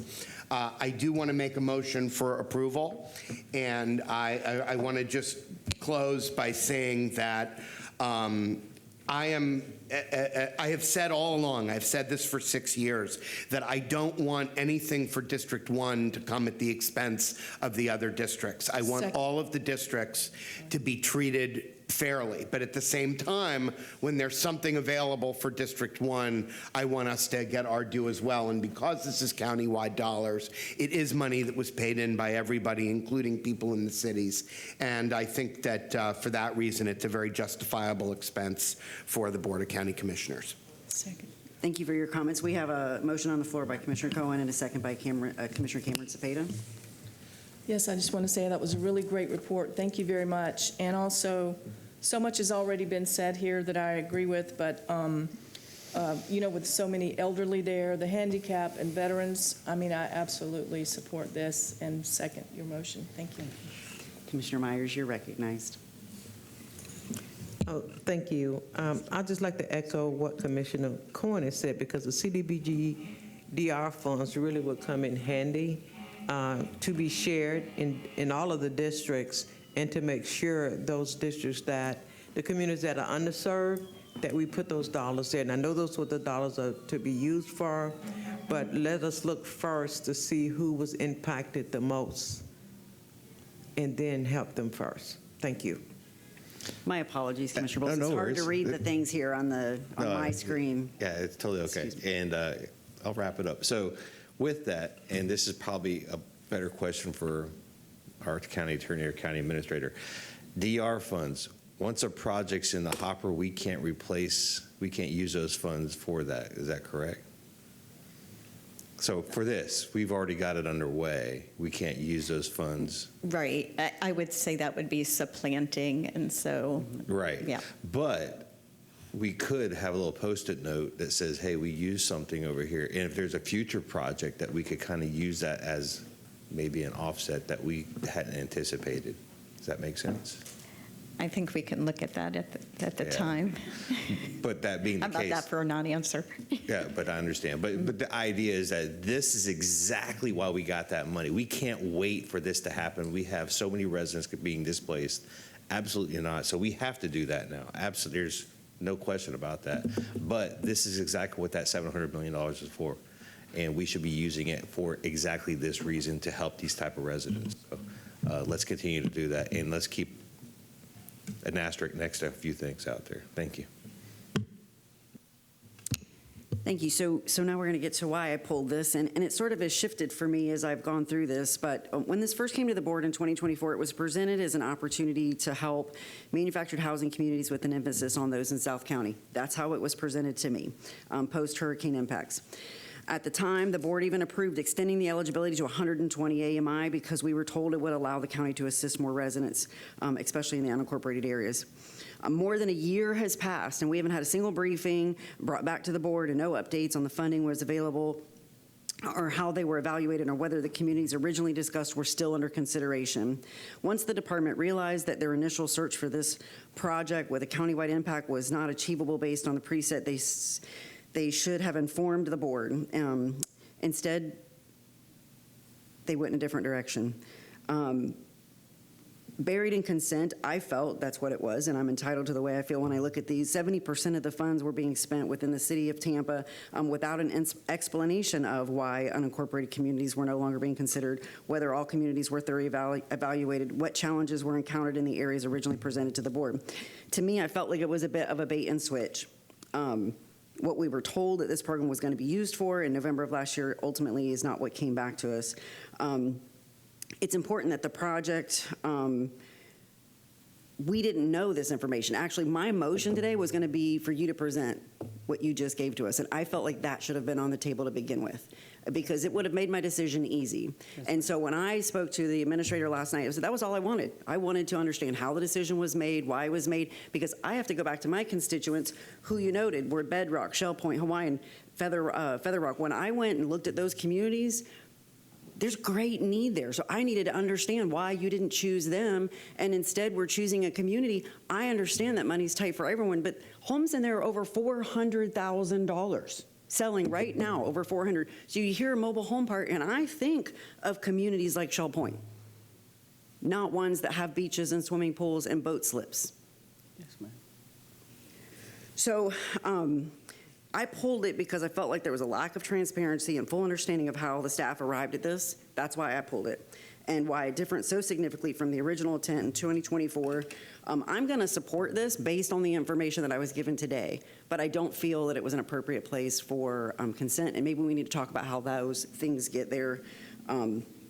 And I do think that there needs to be proper consideration, because I can read through, and I won't do it because I don't think it's appropriate, but your responses basically responded that my communities in my district were too far gone, that we couldn't help them. That is discouraging for me. So we have, sorry, Commissioner Worcester, you're recognized.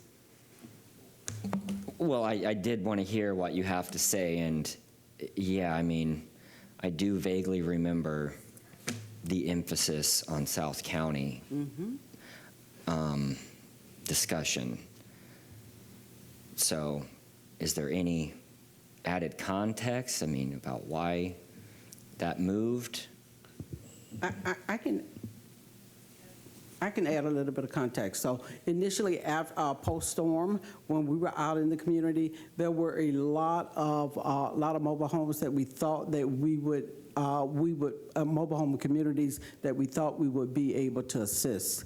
Upon evaluation of those communities, we didn't realize that FEMA would not allow the rebuilding on those communities and that it would impact the national insurance for the national insurance rate for the county.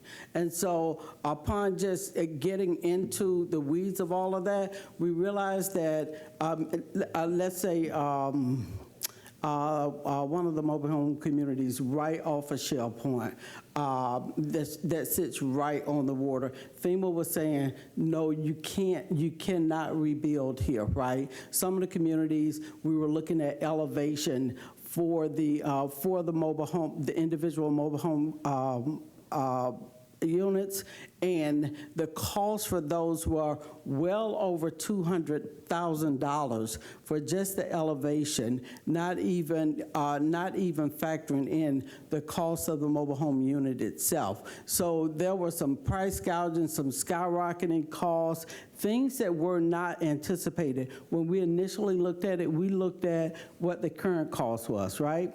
We looked at what we believe the ability to be able to move forward to do the rebuilding in those communities or replacements in those communities, not really understanding that FEMA really limited us in a lot of cases of being able to assist people that we really wanted to assist. So a lot of emphasis was placed on South County, but we went all over. We went to the university area. We went to the town and country area. We went to the Forest Hills area. So we really were all over the county. A lot of emphasis was placed in the south part of the county because they received a lot of flooding in that area. And so it may take buyouts and some of the other things that could occur that would cost more than any $4 or $5 million to address those things.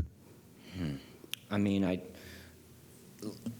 obviously that doesn't give much of a solution though to the District 4 commissioners. So probably adding context to, hey, they're too far gone or whatever the statement was, you know, saying, hey, this is our plan to help these people. We just can't do it with these dollars would probably be more helpful to understand in the future. I would agree with you. I mean, there's ways we could have said it better. I was looking at the agenda item. You know, if you take yourself back to November of 2024, when this was happening, it was a bit of chaos. And what we wanted to do, I don't want you to lose sight of the fact that we scrambled and changed our housing ordinance to allow for this program because we knew that so many mobile home parks were in jeopardy, and a lot of the times it was because of the land issue. It's related to that, if you recall. And so we, of course, want to help as many people as possible. And so with the money we have and with the CDBG DR, maybe there's other options. So we're not going to stop. I think I shared with you in our briefings that even though we've had a year where we didn't have any storms just now, we're still doing things that are storm related, and the areas that are still suffering, we're going to do whatever we can. So that's our pledge to you all, to do as much as we can in other places too. And I do just want to add one thing, that there is one project in the pipeline that is in District 4 that, and I want to say it's probably about a $4 million project. We've not gotten to the finish line with bringing that agreement to the board yet, and so we're hoping to have that to the board within the next month or so, and that's located in Plant City. Excellent. So in my closing thoughts, I'd like to just point out the fact that this comes down to communication and transparency. If you are having trouble getting the projects that actually needed it in South County because of FEMA or some other obstacle, we're the legislators. We're the ones that, had we known this information, the struggles that we were having, we could go to our counterparts at the state level and at the federal level to help get those that are most in need. And so what I'm struggling with today is, yes, I'm sure they can't write a $10,000 or $15,000 check. Most of us can't. I don't live in a $400,000 plus home. I mean, that was what was so hard for me, is that these folks that are truly, truly just in the worst situations were just overlooked because, well, we can't do a project there, and we were not communicated that information.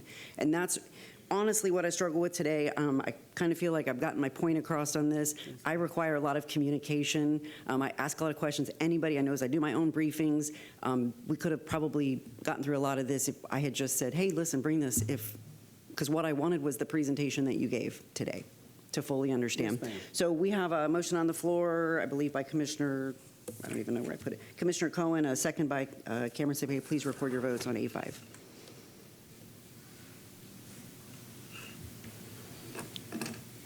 Motion carried 6-0.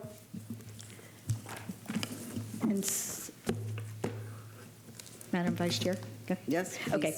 And now we're on to future issues, but before you all leave, this is Christine's last meeting, but we could take future issues first. Anything? Anybody have anything? Anyone have anything? Okay, so this is. Yeah, we do.